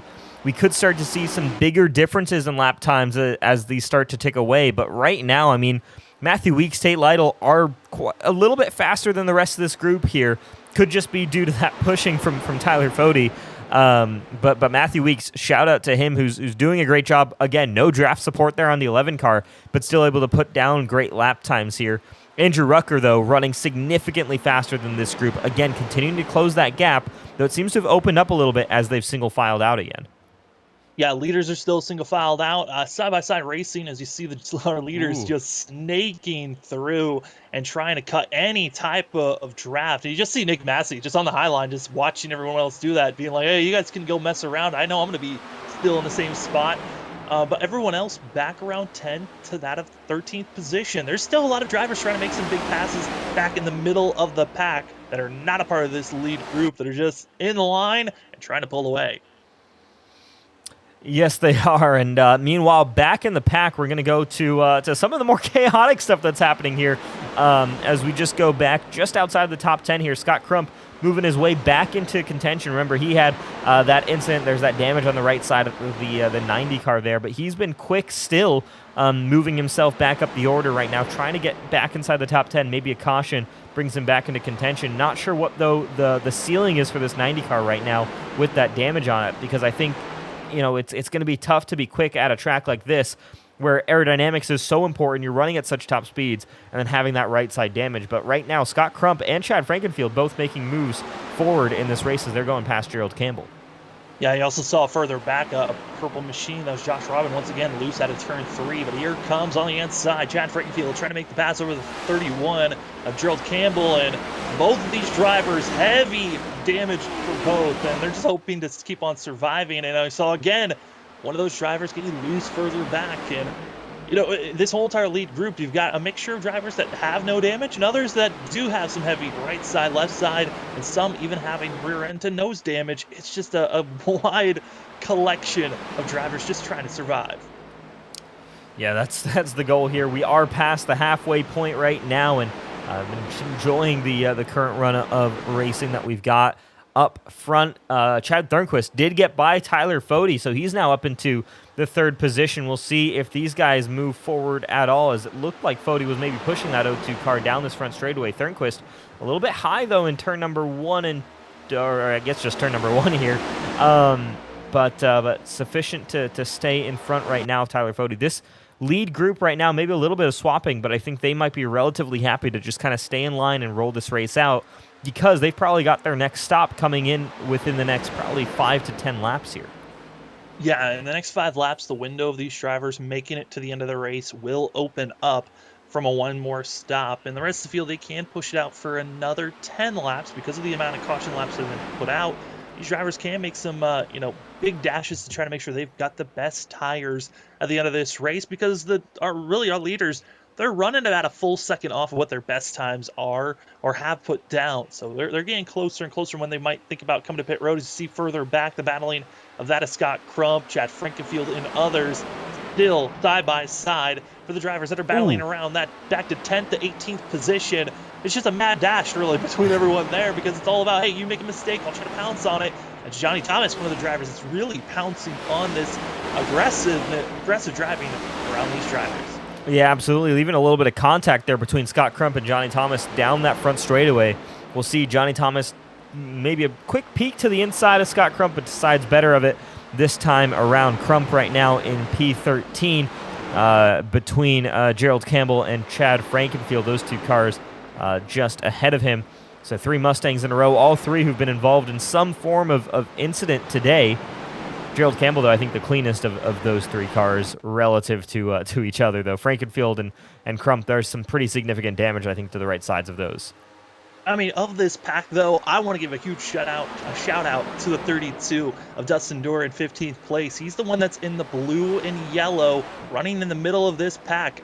Congrats. I mean, Dustin Dorr's doing a great job in 15th. This is a great run for himself. Usually a driver that finds himself having some bad runs from the Do Good Motorsports team. He's just puttering along in 15th, just in the thick of things, hoping that the drivers in front of him don't wreck and him getting collected in it. Absolutely, yeah, great job there by Dustin Dewar. He's had a great start to his season as well. Leading some laps at Daytona was looking really good there, and running pretty strong right here. Top 15 results. I mean, you keep those up, you just stay consistent all season long. That's really what separates drivers, I think, in this league, is those who can just put together result week after week. Even if it isn't a win, you're still finishing top 15, top 12, top 10. You can get pretty high up in the points by doing that. Meanwhile, up front, though, Matthew Weeks starting to separate a little bit. Tate Lytle as well separating a little bit from Tyler Fode, who's now taken back that 3rd spot. Generally this pack now not quite as tight as it was before. Vincent Isabella and Nick Massey still pretty close together here on the racetrack, but we haven't really seen either of these drivers make a move when presented with the opportunity, at least in this pack so far. Yeah, I think this is a good thing that they're starting to spread out just a little bit. I mean, everyone in this lead pack, again, our top 7 are in this lead group. Their, lap traffic not going to be a factor at all this race, I don't think, unless we really see some drivers get off the pace dramatically. But it's more so of the draft for these drivers. They're still within a second of one another. When you're within a second of the driver ahead of you, you still get that toe from the draft. And that's what's enabling this top 7 to still stay so close, even though we're starting to see them spread out a little bit more. But this is the pack that's trying to run them down. You see that of Andrew Rucker, Jeff Green, Joshua Clark. These 3 drivers, they need our front 7 to start battling if they want to catch up and try to get into the mix of things. Yeah, they really do. As here we go. This group right now still sits about, 4 seconds off from that lead group. So still some work to do there. They haven't really been able to significantly close the gap, as Joshua Clark a little bit slow there down the back straightaway, but able to recover and is back here with Jeff Green and Andrew Rucker. This 3-car group, they're doing a lot of shuffling though right now, which is definitely hurting their chances of moving back up the order. So they kind of need to figure out amongst themselves, hey, let's pick an order here, stick to it, and start pushing each other back up to this lead pack. Because right now what they're doing where they're racing each other is only hurting their cause, and they continue to open up that gap to the lead group, now all the way up to 4.5 seconds.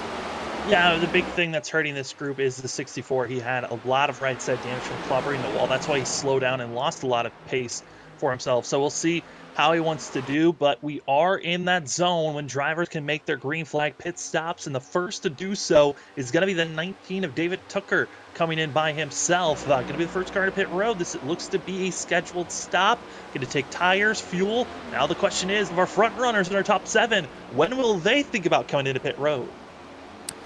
Yeah, we'll take a look. Some damage to the right side of that 19 car, but looks like he's going to stay stationary on pit road there. Interestingly enough, 20 seconds plus. There's damage repair on that 19.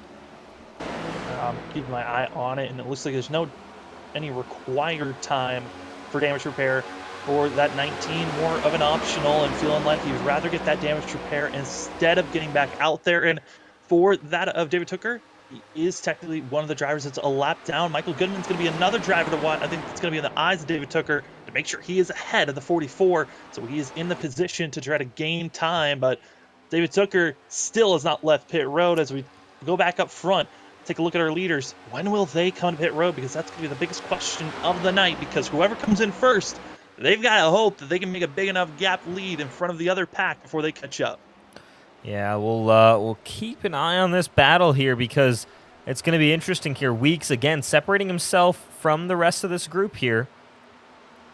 And on lap 49, you should be good to go, I think, to run this totally flat out to the end here. No fuel save mode, but probably want to give yourself as much buffer in case we get a green-white checker situation.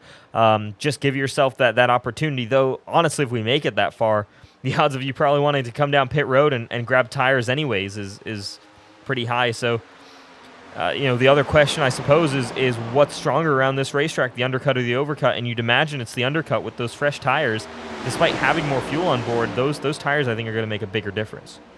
Yeah, you want to make sure that you have either have a big enough lead to make sure that no one can catch up to you, which also, if you're coming to pit road, you're kind of also wanting to have another driver come in with you. You do not want to be alone. If you're driving by yourself, even with fresh tires, yes, you're gaining time, but you want to have even a bigger advantage of having the draft help on the straightaways. But fuel saving, I mean, Rich, we think about last week, probably one of the slowest Daytona races at times. They're late.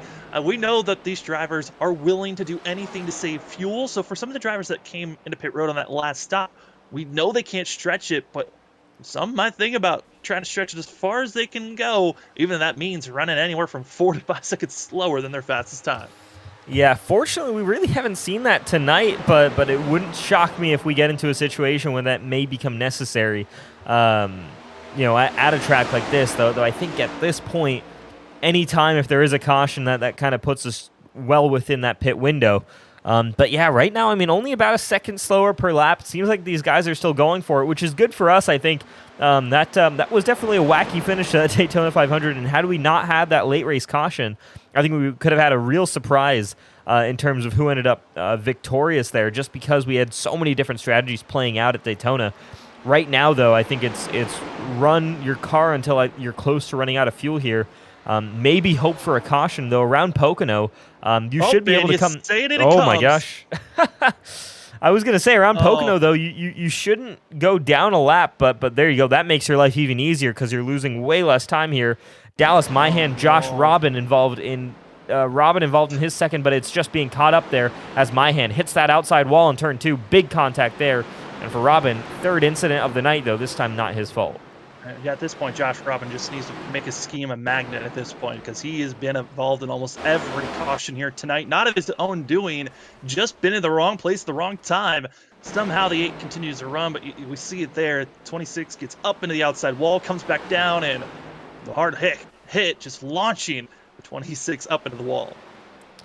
Yeah, so there you go. That kind of quickly neutralizes the field here. I think if you're someone like David Tooker, you're a little bit annoyed about that, I think,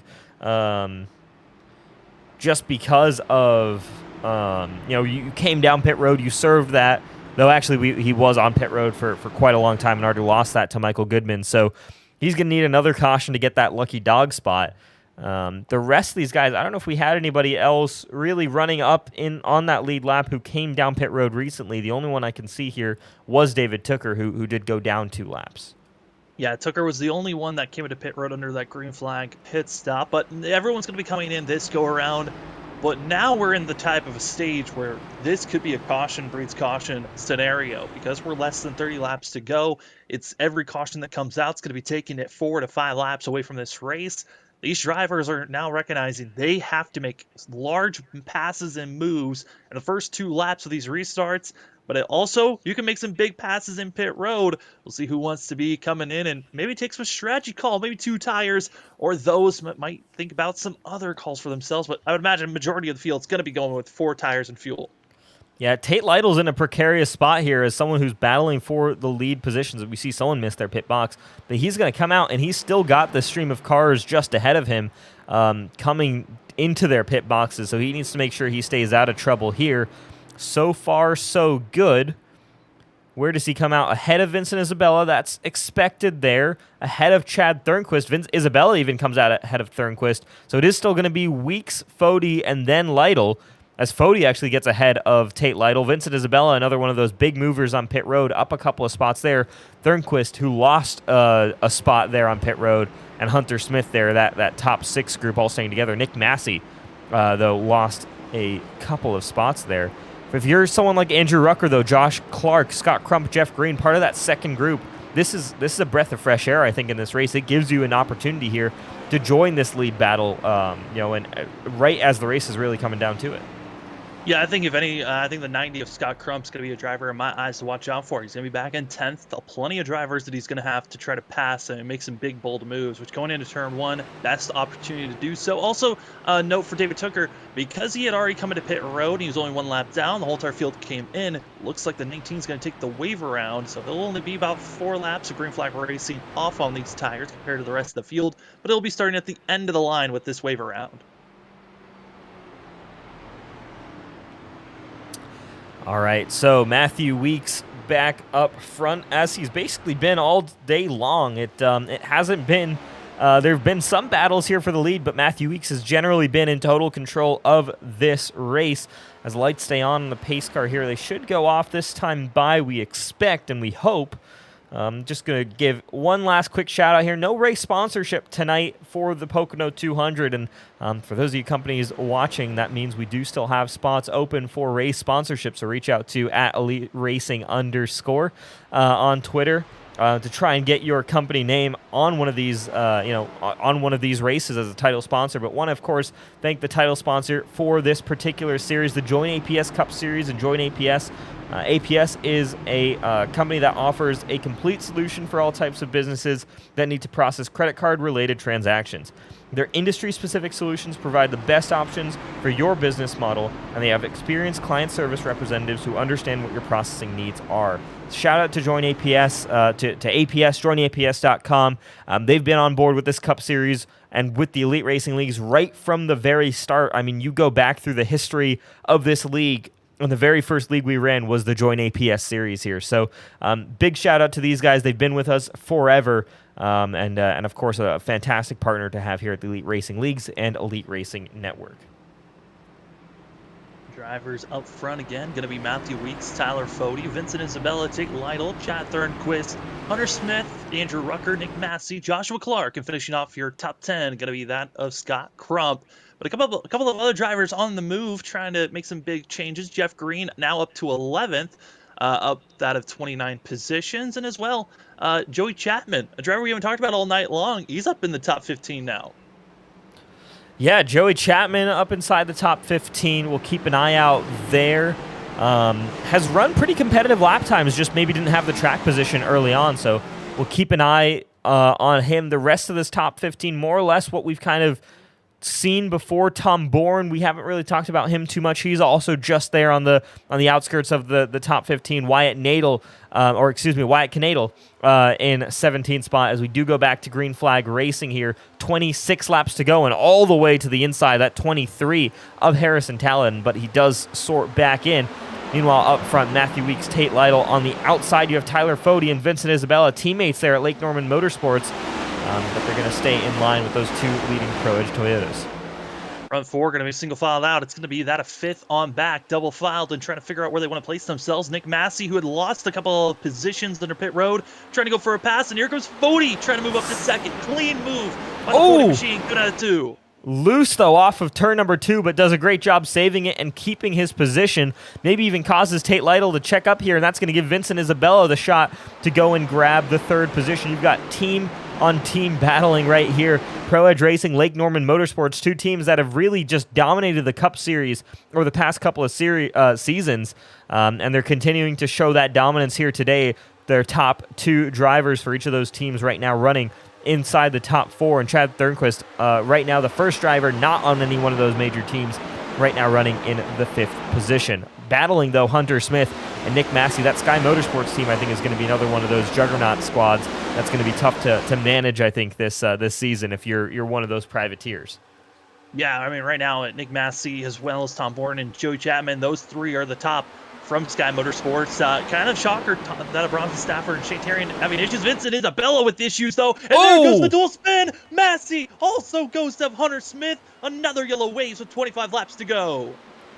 Wow, just how quick things can change there. Was just talking up Nick Massey and the run he was having there. Let's take a look here as it's Hunter Smith and Nick Massey both kind of tandem drift into that corner. It was a strange situation there. We'll go to the full-on Whiskey Cast replay here and see if we can get a better shot. What exactly happened with the 14 and the 48? They both are going to be struggling with this one. Updates for Hunter Smith. He is going to have required time to come into pit road and get repairs for. As we take a look here, I mean, the exit of the turn has been the most difficult spot on every single corner we've gone to. And once again, it strikes here for the 48 and the 14. Yeah, so the 14 gets loose, and the 48, I think, gets loose as well, just trying to maybe check up for the 14. We saw that with Josh Robin, where he had to do a little bit of a checkup in mid-corner, and the car just completely gave out. So not surprising to see that, but for Nick Massey, unfortunate way for his day to not maybe officially end, but it looks like it might be close to it, or it's certainly not going to be the result he was hoping for there in that particular car. Back up front, though, 24 laps to go here. You're staying out. You've got to with just recently coming down pit road. So, yeah, it's going to be a couple of laps here before we go back to green flag racing. So we're just going to step away for a quick moment here, grab a quick drink, and we'll bring you guys the call, hopefully all the way to the end of this race.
Welcome back here to the Pocono 200. Lights are out on the pace car, and we're going to tick over to 21 laps to go. It's the same story up front as it's really been all race. Matthew Weeks and Tyler Fode. Tate Lytle and Vincent Isabella, though, starting on that second row, they could be strong contenders. And Scott Crump, who's recovered well since early on, an incident really took him out of contention. He's just slowly worked his way back up the order with that damaged car. So we'll keep an eye on that 90 car because I think that could be a strong contender here if he's able to get the track position on these restarts. But yeah, this is going to be an intriguing restart here. Will we get a situation where cautions will breed cautions like we had with that first one? Or are we going to get ourselves a nice little green flag run here to the finish? It'd be nice to go, I think, 20 laps here and allow these guys to really race it out for this win. Yeah, they're hoping they can stay green fully. Pace car rolls off. My name's Sam Dyer. With me is Richard Coastline. We are ready for green flag racing coming to lap 21. You see the black man waving that flag up front. Matthew Weeks, Tyler Fode, Lytle, as well as seeing that of Isabella Thornquist. Crump heading down into turn number 1. Who's going to make the big move? It looks like they're going to decide to stay side by side. Well, the end of the pack, they're 3-4 wide back there. Yeah, Tyler Fode's trying to hold on the outside there from Tate Lytle, who looked to the inside. Fode's going to get by, and is Vincent Isabella also going to get by the 56 car of Tate Lytle? He does. So that's a big move there as Fode dives to the inside in turn number 2 and takes the lead. He's loose, though. The 40 car is going to go around. He saves it, but no, makes contact with the 90. Big hit. Crump and others. It looks like maybe even Joey Chapman might have been involved, but it's even growing into a bigger wreck after the aftermath as drivers continue to try to save Fode, Crump, and over 8 other drivers involved in this one. Man, oh man, starts out here with this 90 car and the 40 side by side, or excuse me, sorry, you saw side by side there was the 40 car who went diving into turn number 2. And unfortunately just got way too loose there mid-corner and kind of kicked this whole incident off here. So let's take a look once again. Tyler Fode, you're going to see here, dives to the inside on that 11 car here, finds himself with a run, gets there, but then just finds maybe a little bit too much speed, loses it up top, and then, yeah, there you go. Scott Crump into that. Who else gets hit? There's a little bit of contact to that Sky Motorsports car. Ooh. Yeah, but I mean, that's all of Sky Motorsports. They have been wiped out after these most recent incidents. I think Nick Massey's still running, but who knows for how long with the luck that they've had here at Pocono. As see Fode and Crump, they were damaged for the 90, but that could be finishing him off. Let's take another look of here later on. Chapman gets Jeff Green and a couple of other drivers piling in as well. I'll say this, yeah, me and Sam were talking in the break there about the commentator's curse on Sky Motorsports, and you just put the ultimate whammy. Even though it was off the air, man, you were talking about how the next caution would probably involve Joey and Tom, and there you go. I'm best friends with most of the drivers on that team, and I just got a message from Tom Bourne saying, stop talking about my team. Hey, if you guys aren't fast enough front, I'm not trying to talk about you guys. You guys are up front, and then you're moving through the field, and boom, you're wrecked. It's not my fault. Oh boy, that's unfortunate for those guys. There is that, yeah, the commentator's curse still very much a thing, even when we're not live on our mics. Tyler Fode there, big damage to that 40 car. He's going to have to come down pit road. A lot of cars, I think, making that call to come down pit road. And if you're a Sky Motorsports fan, seeing Shane Terrian coming down as well doesn't really inspire confidence. Let's see who the highest Sky Motorsports driver is right now. And it might actually be Nick Massey, who's on pit road. But I think it might have been Terrian, who was, in fact, the leading driver there. So I think every single one of those Sky Motorsports cars, correct me if I'm wrong, has some damage from some incident tonight.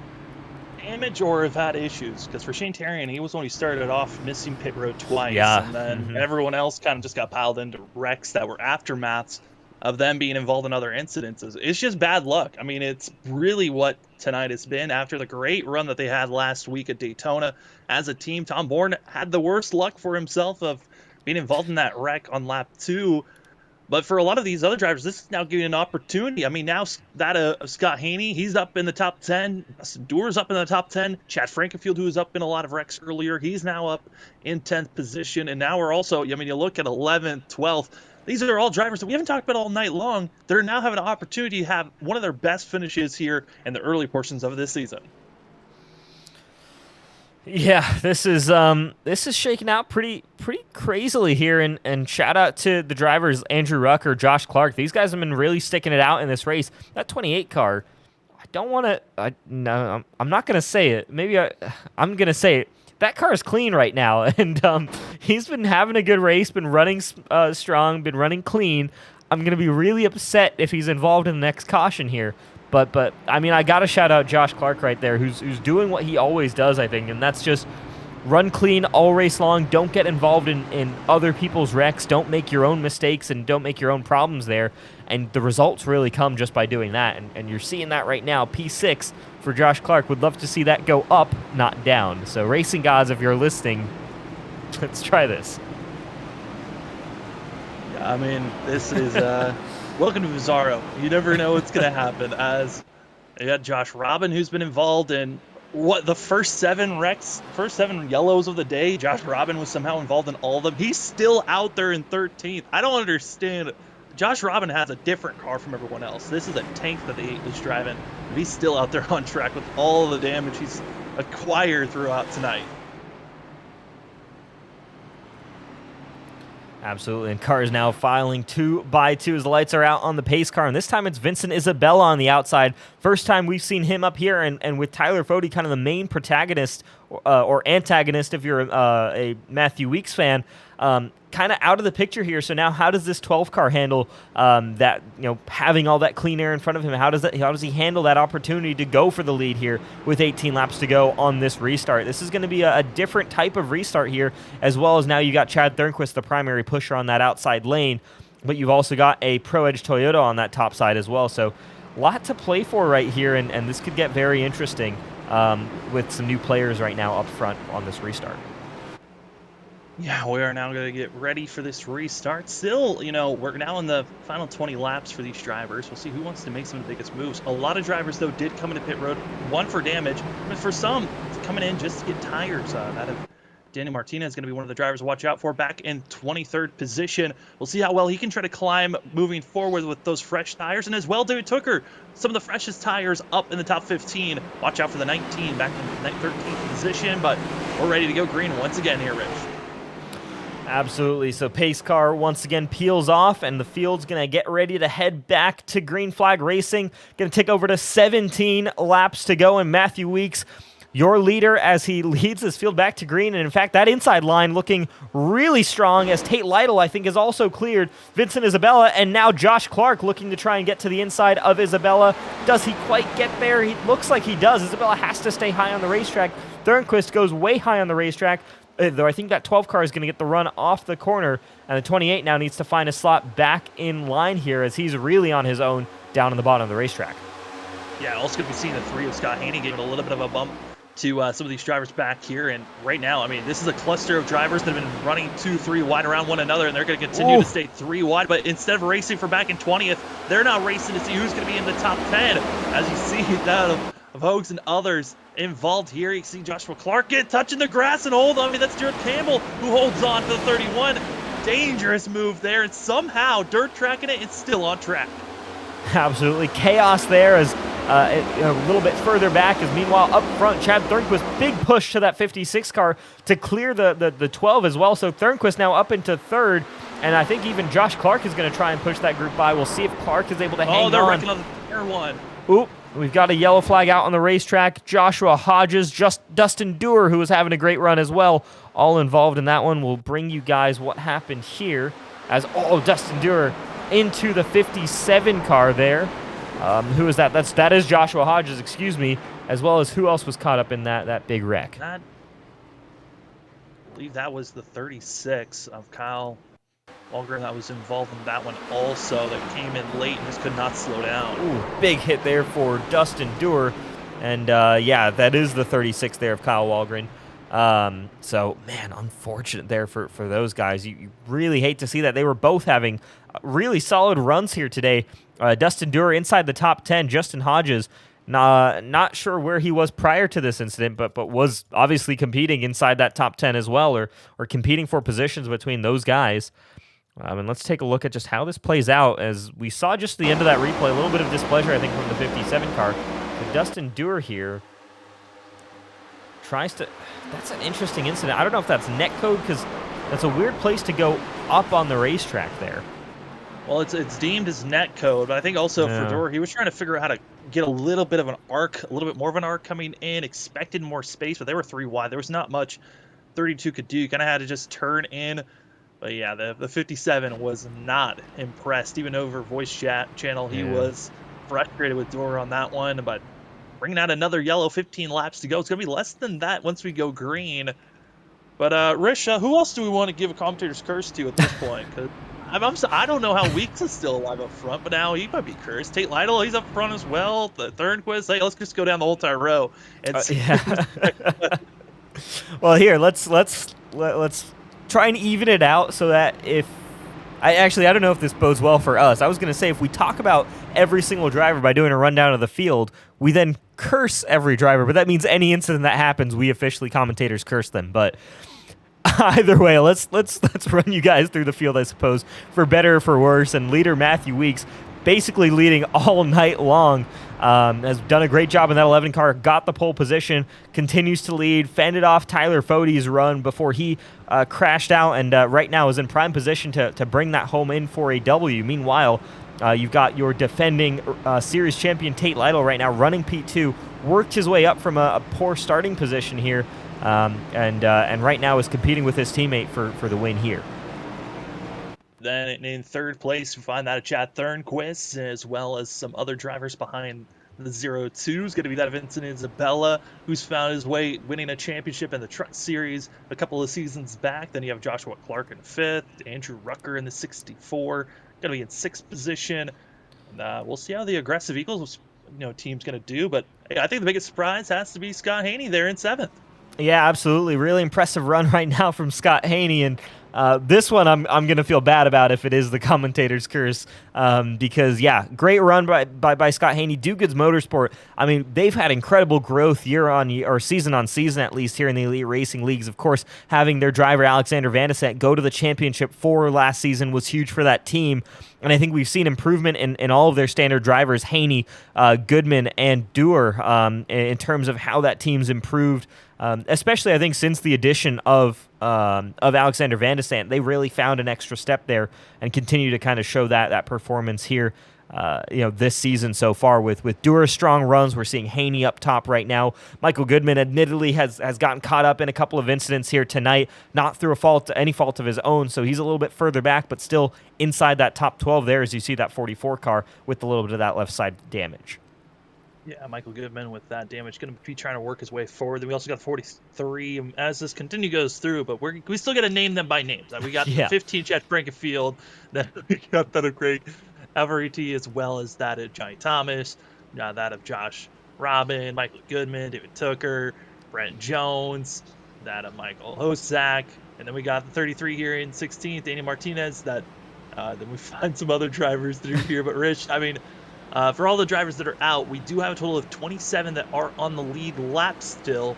There's a lot more drivers have come in, as Rusty Capel, as well as Tom Bourne and Bronson Staff are going to be the most recent drivers that have called it a night here at Pocono. Yeah, that's just kind of part of it. That's really unfortunate, but just how this race plays out, right? I mean, we expected there to be a few cautions. We expected there to be some attrition at this race. It's been pretty rough, though, with 43 starters of this race to only currently have 27 running. That is major attrition over the course of what's only been about, we haven't even hit 70 laps yet in this one. Yeah, there's still a lot of racing. We're going to have 12 to go once we go green. So for this field, there's still chances of more yellows. Also, if needed, overtime here at Pocono, which in the Elite Racing League's history, Pocono is no surprise of going into overtime for all the different series that run here. But I think both for you and me, Rich, we're hoping that we can stay green, but the possibility is always there. As announcers, we do have to put out all the possibilities that can happen, so it is possible to go into overtime. It certainly is, and I think it was the famed 7 times overtime at Pocono that actually instilled the previous only one green-white checker rule that Elite Racing ran with for about a year and a half for a few seasons there. We finally increased that to 3 green-white checker limits, But yeah, it was right here at this racetrack where they decided to put a limit on green-white checkers because, man, that race went on for a long time. Back when it was unlimited green-white checkers, you had to go until we finished the race out under green flag conditions, but don't have to worry about that anymore. There will be this race, hopefully finished under green or under yellow. We'll find out because the pace car's off and we are green. 12 laps to go, and it's Matthew Weeks leading the charge with that of Tate Lytle to the outside. Yeah, good teamwork right there as they slot back in line with each other. That's what you really want to do, and they're going to protect both lines here. Tate Lytle, good defensive driving right now from that 56 car, protecting his teammate up front. But right now, not much you can do about the run that 12 car got. Great run off of turn number 1 for Vincent Isabella as he's now going to push that 11 down this front straightaway. Tate Lytle trying to take as much air and slow down that 12 car as possible, but I think Tate Lytle might get left in the dust here, and it could be Vincent Isabella in P2 coming off of turn number 2, and it looks like it is right now. Oh, a little bit of a shimmy, and down below, going to be seeing that of Chad Frankenfield. Going to be losing ground, but they're wrecking out on the exit of turn 2. Oh. Yellow comes out. Oh, no. It's the 3 car of Scott Haney. Oh, Scott, we tried. We went through everybody. Oh. You had your chance. We kind of lured on the 3 for a little bit too long, I think. We did. That's why I mentioned it. We lingered on the 3. Oh, sorry, Scott Haney there. At 3 car, we'll go to the Whiskey Cast replay and see how that played out there. But unfortunately, he drops down now into 25th position. Might drop a couple of more spots if he comes down pit road there. But let's see what kind of kicked this whole thing off here.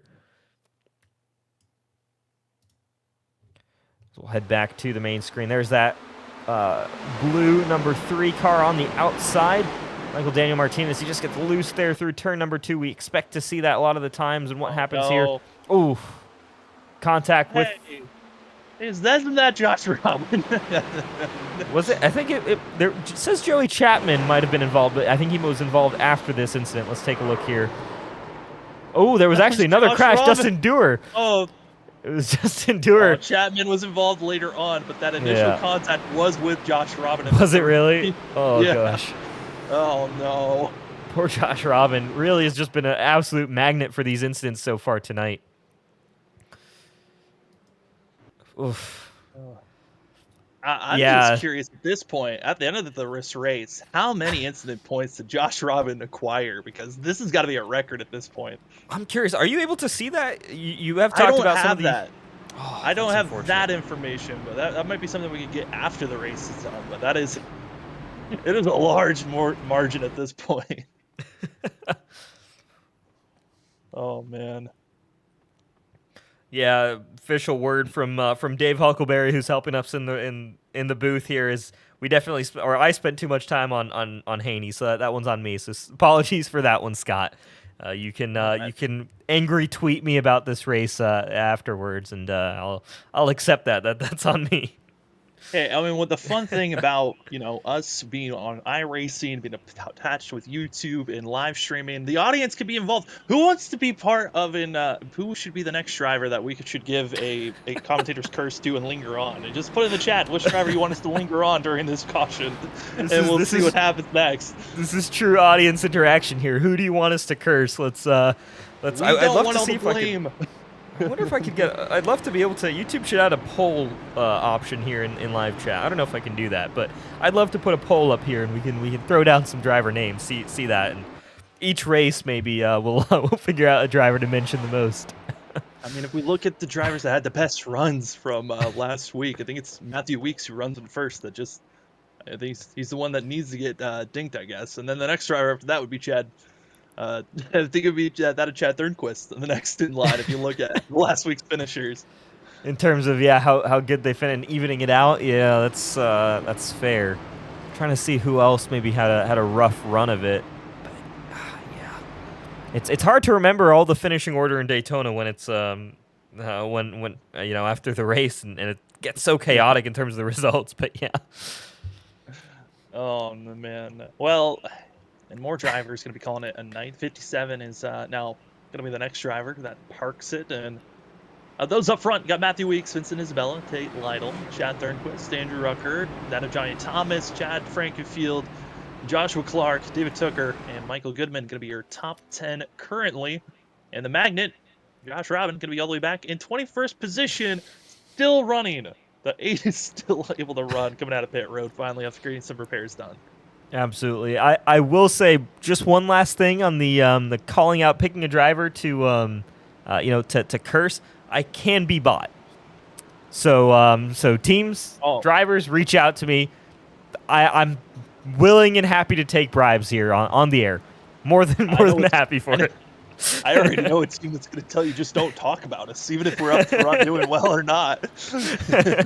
Yeah, no, I don't think I'm Sky Motorsports' favorite person right now.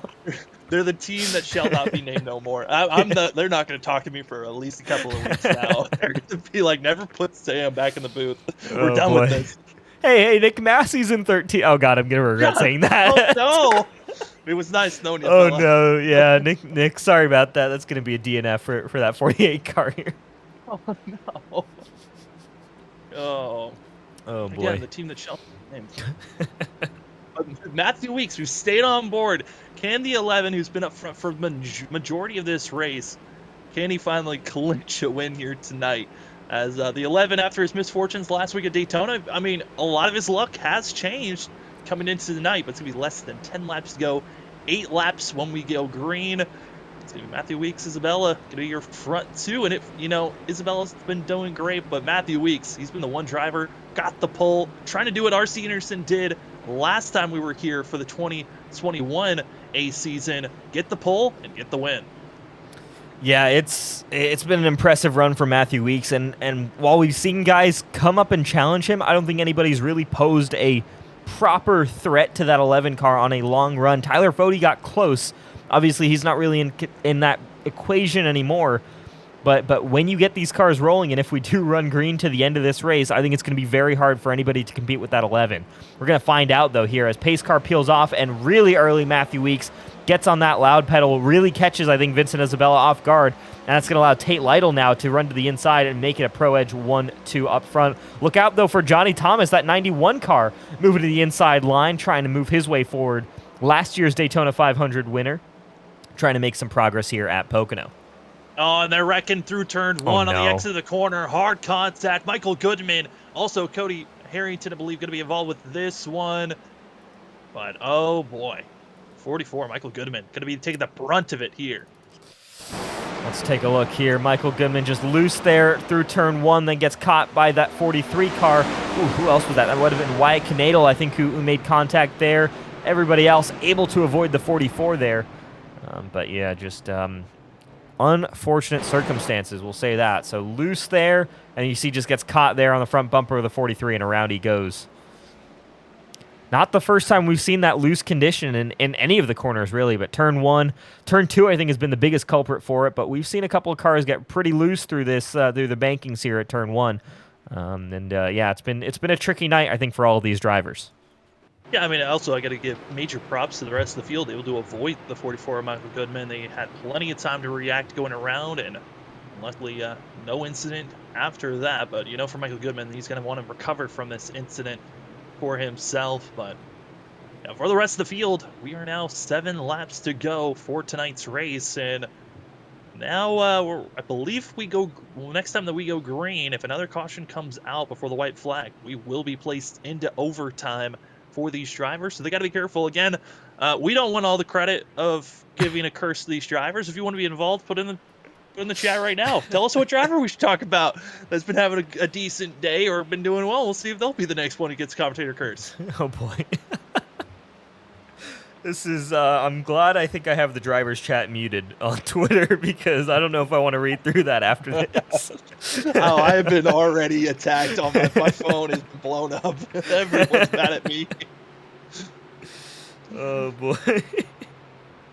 And it's one of those things where it's like, okay, well, they're doing great. Let's point out who's doing well, and then immediately they get either taken out or they make a mistake, and their race is done. Just showing the name of the Tricky Triangle, it certainly does fit for this course. Pocono and the Pocono 200 has been a blast to watch, but now it's the question of who can survive here tonight as it just continues to trickle through. And this is kind of what this beast of a track always seems to bring, is some drivers are able to stay up front throughout the whole entire race, while others, they find themselves being wrecked out as again, we are left with a total of 25 drivers on the lead lap. But who knows if that's going to be correct, because there was another large pile of drivers that came into pit road to get service done.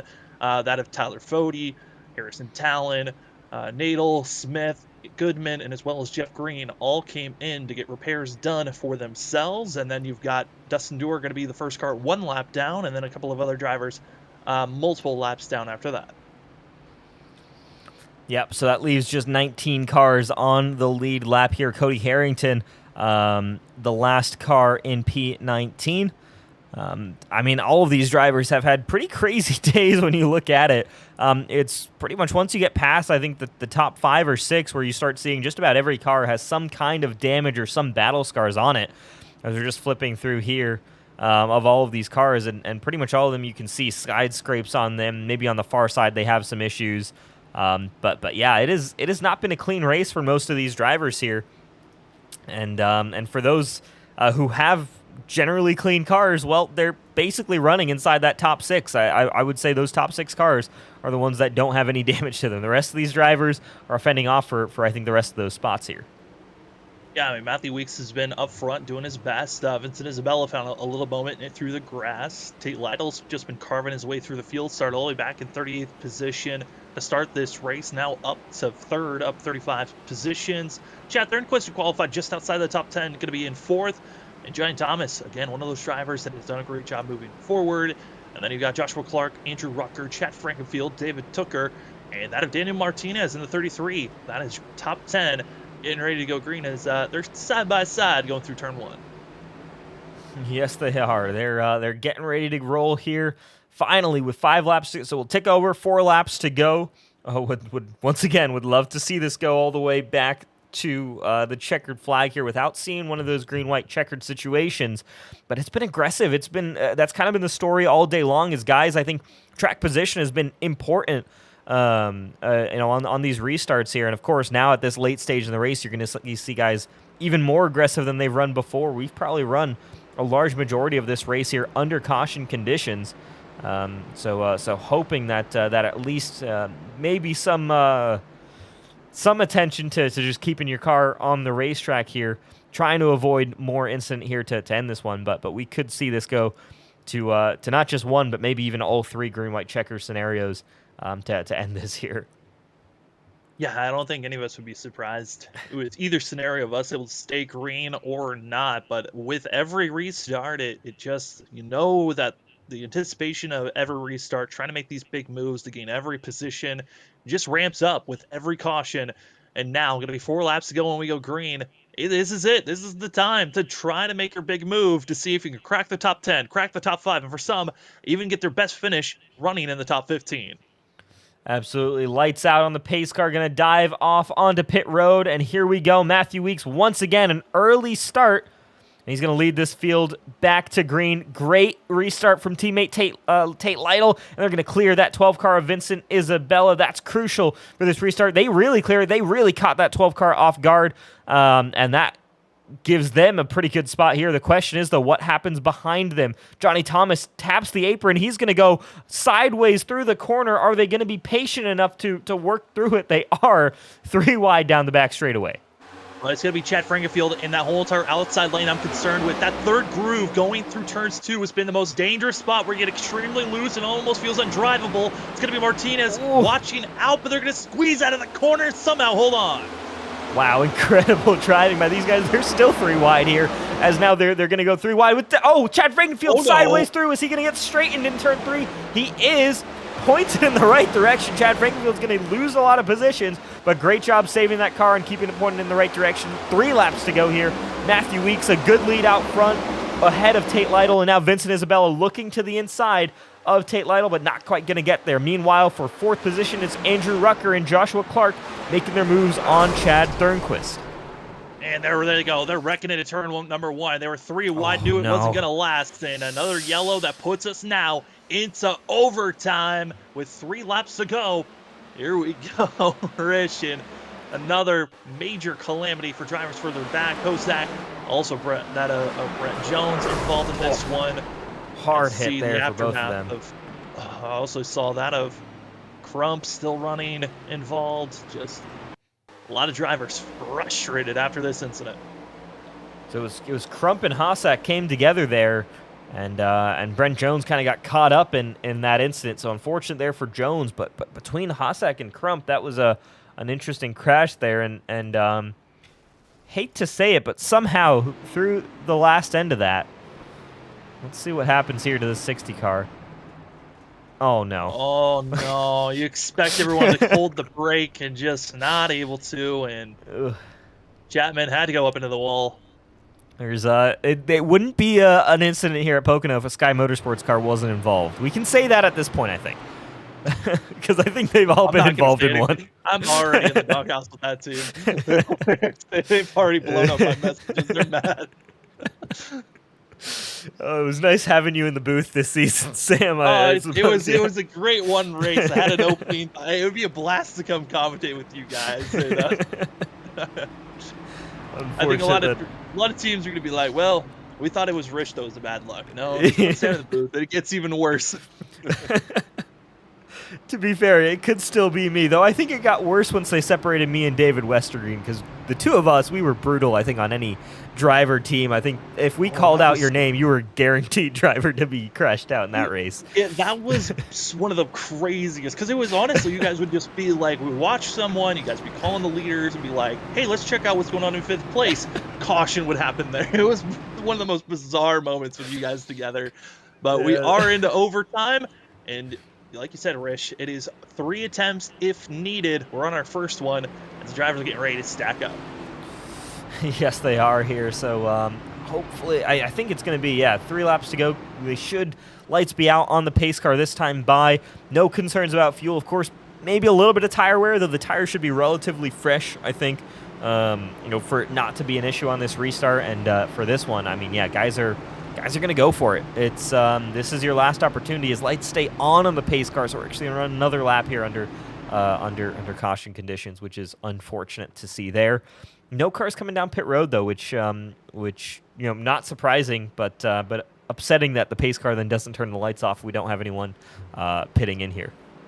Yeah, I mean, I'm looking at this again. The iRacing have done a great job in these last couple of updates of allowing viewers from the outside looking in to have a little bit more information on drivers. So we've actually been able to get flags and tell who's gotten a black flag, who's gotten a meatball required damage flag, and also who's kind of just out of the race with the checkered flag symbol for us. And for me, I can actually see that information and relay it to everyone. Scott Crump, who is still out there on track in 15th, I don't know if he realizes it or maybe my information is wrong, but it's notifying to me that that 90 machine does have a required damage that he has to get, but it's still out there on track. So we'll see if Scott Crump is just going to take the DQ at the end, or if he's just going to come into pit road at some point to get that damage repaired.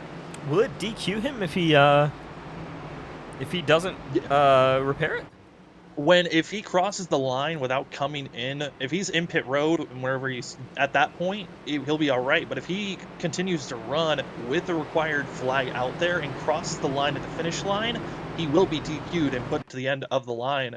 So this is a risky call for Crump if that is true, that he does have the required time. Yeah, if true, I wonder if Scott Crump is aware of that particular rule. So interesting there. So we'll take a look there, because that could really mess up your race. I would personally take that before, or earlier rather than later, because you can certainly move forward right now and not that many positions, I think, to fall back on. As we have added a couple of cars to the lead lap here, he would go back to 24th if he came down pit road this time by, but he'd finish 24th if he did stay out. It could be also one of those things where he's trying to make sure that if a caution comes out, he's past that of Hossack and others that are still in pit road. So if they get back on track and Crump's still in pit road with that damage, could lose a spot. So instead, stay out there as many laps as possible, and then come into pit road right when it's coming to the end, and he should be all right.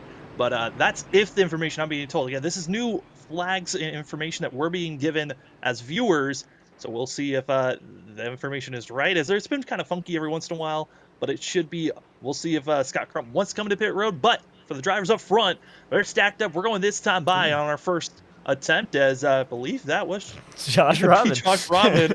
Just, it's so usual at this point to see the purple machine just dart down low so often here tonight. But it's going to be Matthew Weeks, Tate Lytle, Vincent Isabella, Andrew Rucker, Chad Thornquist, Joshua Clark, Gerald Campbell, Johnny Thomas, Nick Massey, and that of David Tooker is going to be your top 10 getting ready to go green here. Again, in our overtime rules, it is going to be a green, white, checkered. If we get the white flag, you race it to the end. But if a yellow comes out before the white flag does, we'll go into our second attempt. Same thing goes into the second attempt. If a yellow comes out before the white flag, we'll go into our third and final attempt if needed. But we hope to get it done here on this first attempt. Yes, we certainly do here. This is going to be an intriguing restart. Yeah, how clean do these guys play with each other? What's the situation going to look like up front? I'd suspect Matthew Weeks and Tate Lytle will organize that restart to be in line with each other. I think Tate Lytle, for this race, I think is perfectly happy to stay as a gunner for his teammate as they do go back to green flag racing. You see there, Johnny Thomas just peeks out of line real quick. But there you go, Matthew Weeks right in front of Tate Lytle, and now those two, if they can stay lined up, can potentially separate themselves from the likes of Vincent Isabella, though. Isabella looking strong to the inside of Tate Lytle, and that's where he needs to be here if he wants to make any kind of challenge to Matthew Weeks. Contact maybe there middle of the corner of turn one. Isabella now takes over the second position as car around, and we got a caution They're wrecking flag. in the middle of the field, and it's an FRN. Nick Massey, other drivers, and Campbell just lets that car roll all the way across the field. Crump now going to be taking more damage. White Canadal, Scott Crump, Dustin Dewar, big hit here. Oh, and over the radio, Gerald Campbell even said it over the radio. I was on the brake. It just would not stop. And even with these tires, with the brakes, it's so hard to slow down as we see the aftermath of drivers just coming across. And that's a race ender for some of those drivers. It started, I think, with Gerald Campbell and Nick Massey running side by side. Sorry, Nick. Let's take a look here at what happened. So side by side, 3 wide there actually. So Gerald Campbell, yeah, that's tough to say from that particular image. Let's see if we can find a little bit of a better angle. That's kind of a tricky part of the racetrack to get a good camera on here. See if we can find something that works there for that, because it all happens so quickly for these drivers. Coming out of the corner, out of turn one, yeah, especially the back half of the field, they're always going to be 3, 4 wide, as everyone's seeing an opportunity to pass multiple drivers at one moment. And let's take another look. It's going to be out of the corner, 3 wide, Frankenfield in the middle, with Campbell and Massey in front of them. Campbell gets a little bit of a clip on Frankenfield, and there they go. Yeah. Oh, and yeah, car just... that might have been where Gerald Campbell was talking about, where the car just wouldn't stop, where as it rolls around, he's kind of hard on the brakes, but that car is already moving at that point. And White Canadal moved to the inside to try and avoid that one, but yeah, wasn't able to avoid it. So involved in that wreck, officially, according to timing and scoring, we have White Canadal, Gerald Campbell, Scott Crump, Joey Chapman, as well as Nick Massey, of course, you saw involved in that as well. I think we also saw some other drivers there. Dustin Dewar involved there. Who else might have been picked up in that? Those might be all the drivers, I think, involved in that particular incident. And right now, drivers are vocal over the radio, frustrated with that most recent restart. Race control trying to calm down the drivers here, as again, we are in our second attempt at overtime currently. We do have another one if needed, but these drivers, the way that they're racing, we might need a third attempt as they're 3 wide action. But for the up front, I think this is going to be more of an interesting restart, because we saw Vincent Isabella starting in that of third position. He was on the inside, got to follow Matthew Weeks, body slam Tate Lytle out of the way, coming through the center of the corner of turn 1.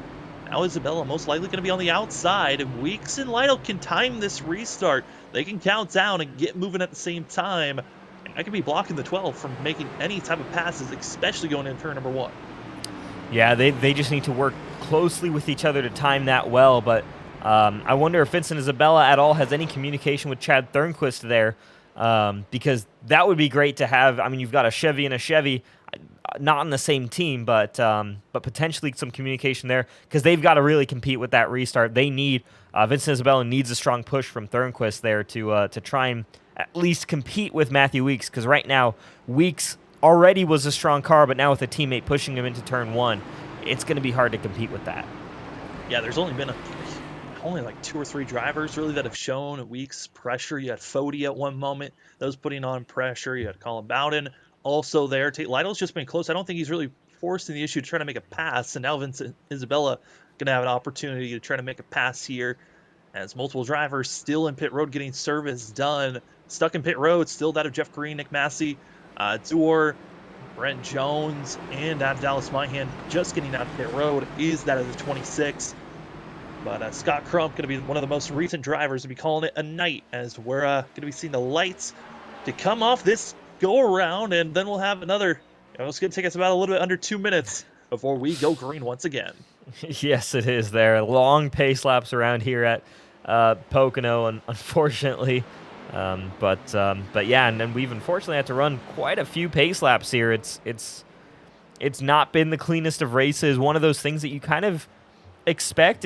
Pocono's a weird track where sometimes you'll have a really long green flag run type of race, and sometimes you'll have a race kind of like we had today, where just it's tough to get track position, and therefore you see the aggression kind of pick up, and we see a lot of cautions come out.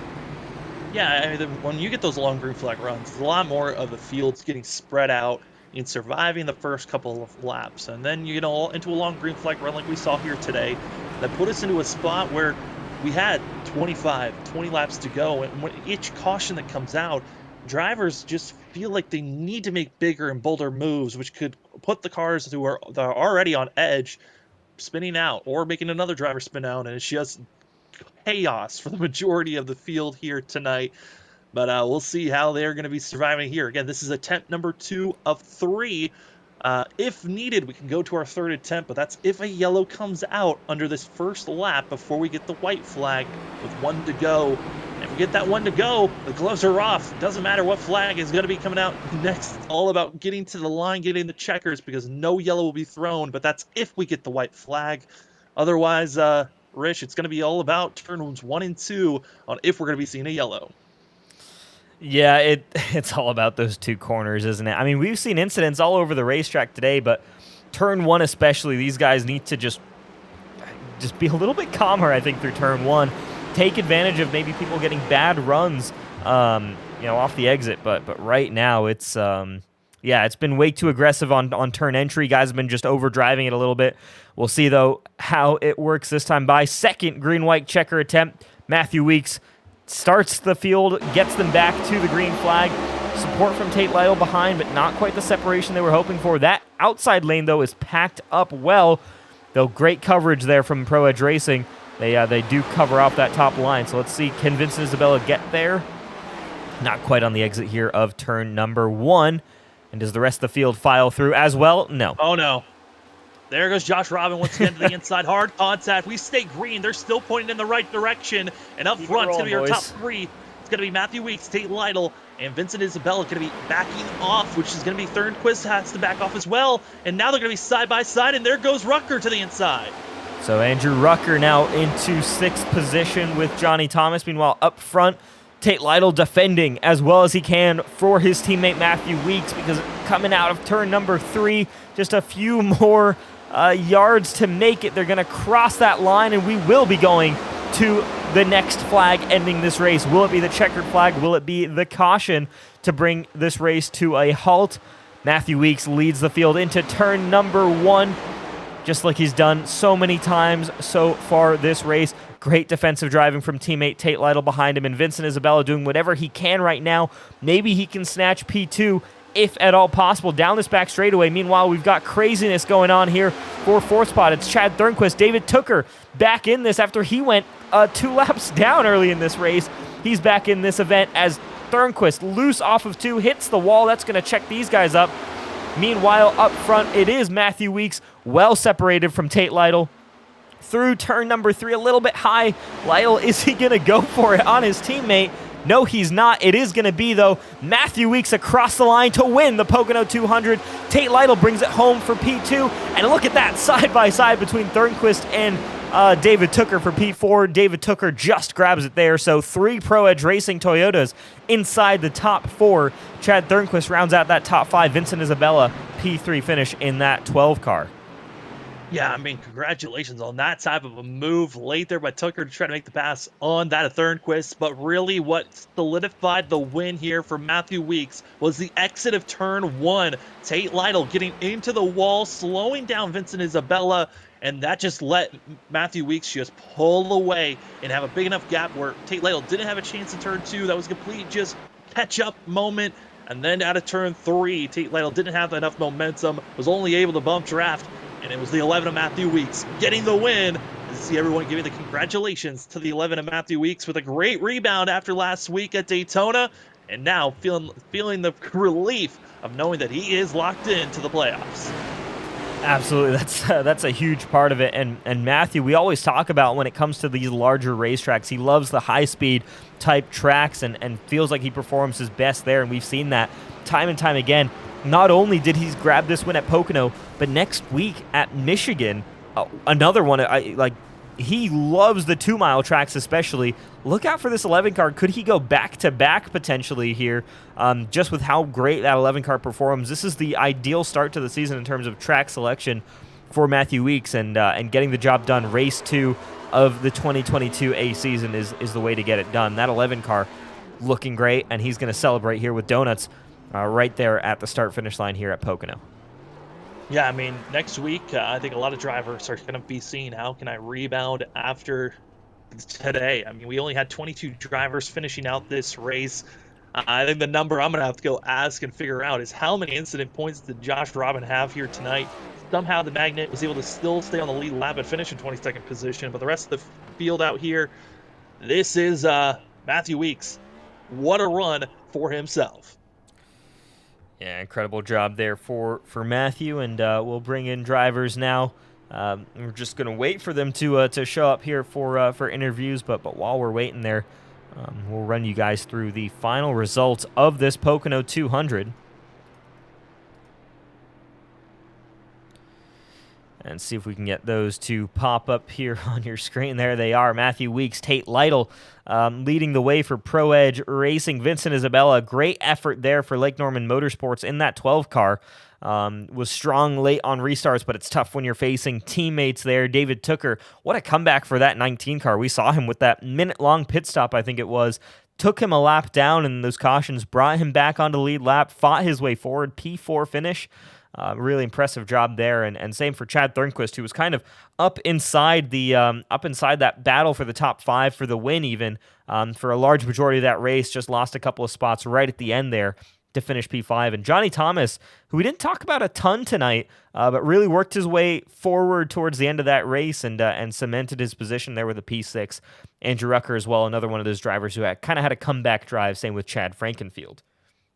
Hey, I mean, got to give credit. Biggest mover of the Sky Motorsports driver, Shane Terry, and the driver that we noted on that he had drive-through penalties, and then we stopped talking about them because of all the bad luck that we were giving to him. I think the same thing for Johnny Thomas, one of the drivers that I wanted to talk about, but it felt like with how much bad luck we've been talking about drivers having good days, didn't want to continue to throw that out there.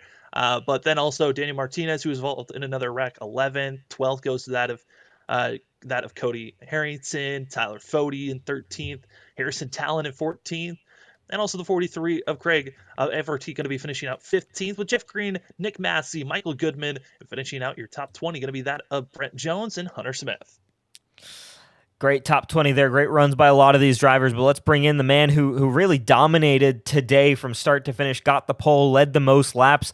I think only for maybe 1 or 2 laps total there, relinquished the lead. Matthew Weeks, what a drive, man.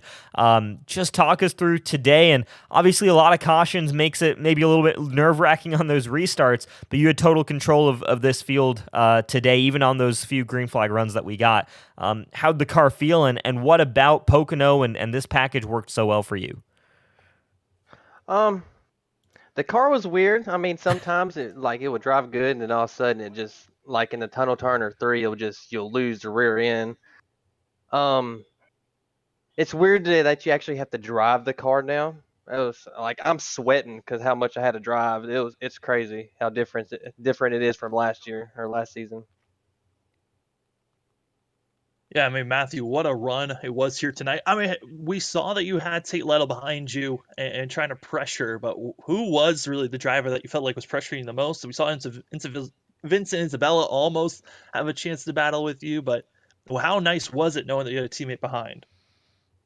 It was nice, but everyone at Pro Edge, dude. I mean, we work together some, but no matter what, we always race each other hard. But I think my main competitor was Fody, man. Fody was quick and he put up a race. It sucks that what happened to him. I was hoping to race him and Bowden. So Yeah, man, talk us through. I mean, what happened when you saw that 40 car dive to the inside there and start to lose it?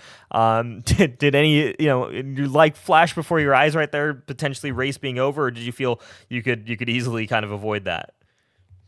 I really didn't know what happened to him. I know we were going down the straightaway, and I wanted to block him because I didn't want no one to pass me in that corner because I was complaining like all week about how sketchy it was there.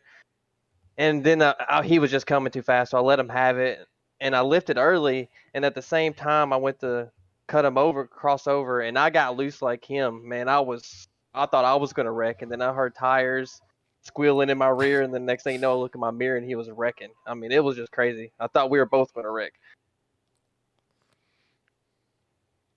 Well, Matthew, I mean, congratulations on the win. I mean, this has got to be feeling good, knowing also that we got kind of, another super speedway type of esque of track going to Michigan next week. How you feeling about that one?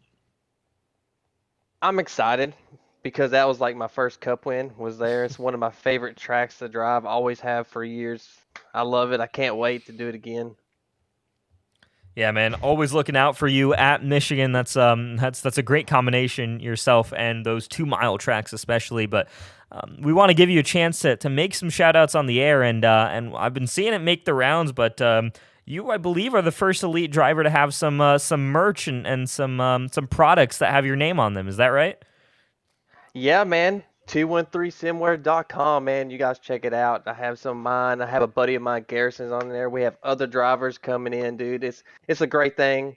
I'm glad he's given me the opportunity to do this. It's just awesome, man. All right, man. Congratulations on the win tonight.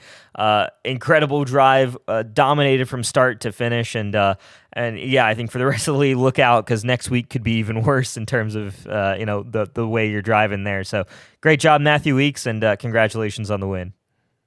Yeah, thank you. I'm excited for next week's. Try to go two in a row.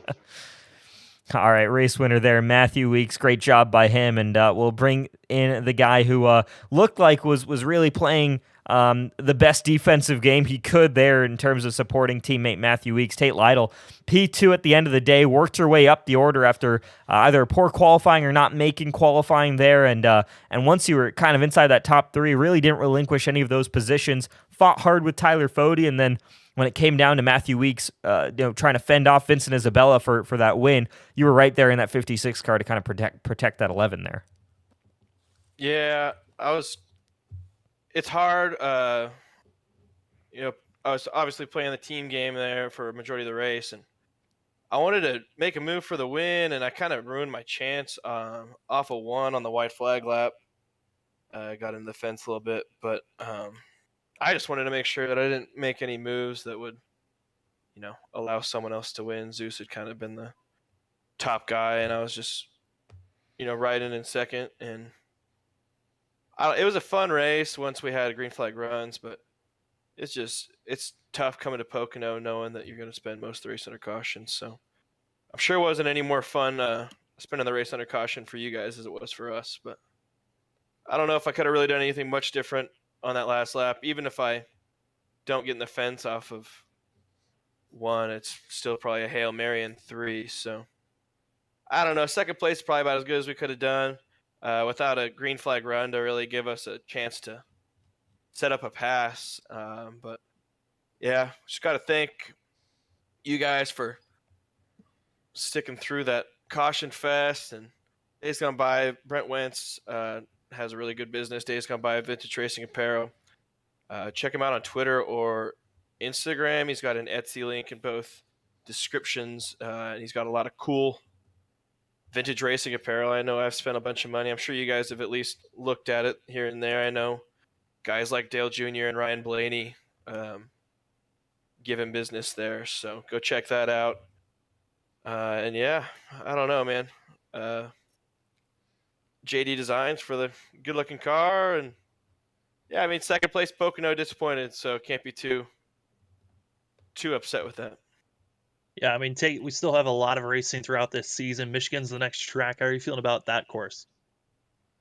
Um, I mean, if it was the B car, I'd say Michigan's probably my favorite track, or probably Auto Club and then Michigan. But I haven't done any laps with the updated car, and I thought that tonight would race a little bit different than it did. It was still kind of drafty tonight, and I was hoping that it would be a little bit more at your own will. But I'm sure Michigan will be a lot like this big draft. You might still have to lift, and the car might be a little squirrely, but you can still work that draft on the straightaways and keep up. So it'll probably be another good show for you guys. Hopefully the setup's not too crazy, and we can get some green flag racing going. But I'm looking forward to getting to some finesse tracks here in a couple weeks. Yeah, definitely. But how do you feel about, I mean, looking a little bit further ahead, Watkins Glen and that road course, and like you mentioned, maybe a bit more of a finesse track, obviously being a road course, but do you feel like short tracks, what do you expect to really be the place where you expect to perform at your top here? Obviously, defending champion, we expect you to be up front at most tracks and have been, but where do you really expect to be finding that extra bit that pushes you towards that championship? I have no idea, to be honest with you. Michigan's probably my favorite track that is on the foreseeable future. Playoff tracks don't look real appetizing to me, but I mean, like Homesteads, the mile and a half are probably where. Like I said, it just kind of depends on this car drives, though. I don't know how it's going to drive because it's so much different. But I don't know if Phoenix is on the schedule, but tracks like that, kind of where the draft means nothing and you can just run your line and see who's fastest. So Watkins Glen should be. I don't anticipate me getting another road course win like I did last year. I kind of lucked into that, but I definitely think that we'll be top 3 or 4 there. So we'll just have to show up and see where we stack up, and hopefully be talking to you guys next week, and the week after that, and the week after that. That's the goal. All right, man. We Well, hope. yep. Oh, we hope that as well. Gotta say congrats to Weeks, though. He drove a great race. I'm just bummed I wasn't able to really get a chance at him there, but I wasn't going to do anything that was going to put him in jeopardy, and I'm glad to see him get the win there. All right. Well, congratulations then, Tate Lytle.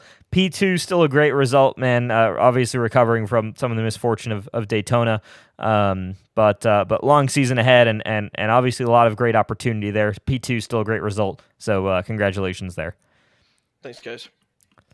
All right, Tate Lytle there, your second place finisher. Definitely a bit upset, I think, with that P2 finish. I think kind of backing up what Matthew Weeks was saying is at the end of the day, they're still racers there at Pro Edge Racing, and I think he wanted to find a way past his teammate. Yeah, I would say that's kind of, having that frustration of, oh my gosh, I wanted to get first place. Gosh, I got second. I mean, it sucks having that feeling, but hey, having that motivation to know that you want to win at these courses, it's good for Tate, and you can tell that he wants to get another championship under that belt and get more wins. Absolutely it is, and we'll bring in our third place finisher now. Vincent Isabella had a chance there on that last restart, but it's tough to go against two teammates when they're kind of working together there, at least before Tate starting to make that final run, but still awesome day for that 12 car. Worked your way forward. Had a little bit of work there with teammate Tyler Fody before his mistake took him out of this race, but then you represented Lake Norman Motorsports fairly well up front, coming home with a P3 finish. Talk us through your night. Any major challenges there? It looked like that car was a handful. Yeah, it was super loose. A lot looser than I thought it would be, and then it would plow. I mean, it was crazy. You actually had to drive the thing for once, so it's better than the slot cars we used to have. But yeah, I mean, I'm glad I could work my way up from, I think it was like 19th in the first run, so happy. Glad to be talking to you guys again. Yeah, I mean, Vincent, what was a great run for yourself here tonight. I know that you were trying to set up how to get by that of Tate Lytle. How much frustration was there once coming out of turn number 1 on that white flag and seeing that Tate had hit the wall and you really had nowhere else to go? Yeah, I kind of just backed off at that point and just sat in third. I didn't want to push it and wreck. didn't want to wreck us. A lot of respect for him. So just happy with a third and get the season going on the right foot after Daytona. Well, I mean, talk us through what this season's been like. First of all, we do need to mention that plain white car. Is that purposeful? Is there a reason for going for that? Or do we need to try and find you a sponsorship for that 12 car? Nope, we are unsponsored. So, all right. Well, yeah, through the goats number on the side of it there. Good, he painted it. So, got Absolutely. Tom Brady's 12. Well, we gotta get a sponsorship for that 12 car, because if you're gonna put in results like this, certainly someone's got to get their logo on that. So people watching at home, reach out to Vince right there, because I mean, great run there, and obviously involved with a great squad there. Lake Norman Motorsports, one of those kind of juggernaut teams that we have here in the Elite Racing Leagues. Talk us through what it's like, obviously working with them, with Tyler Fody, and we didn't get a chance to speak with you last week, but also, on occasion getting to work with Jeff Green and Dale Earnhardt Jr.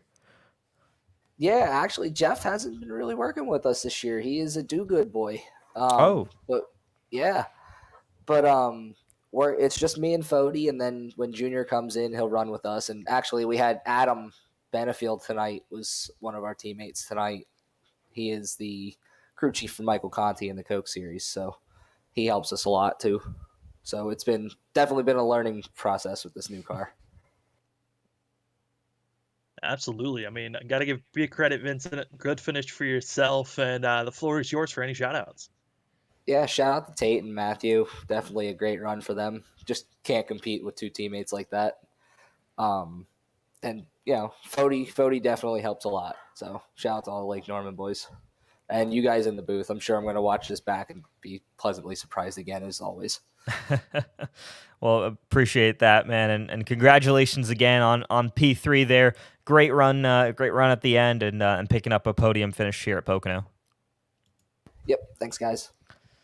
All right, that's Vincent Isabella then, P3 finisher here tonight, and with that, Sam, I mean, what a race it was. A few more yellow laps than I think we'd prefer, but cannot fault Matthew Weeks and the run he put on. I think even if we had gone green all the way, I think the rest of the field would have had a rough time of trying to contend with that 11 car.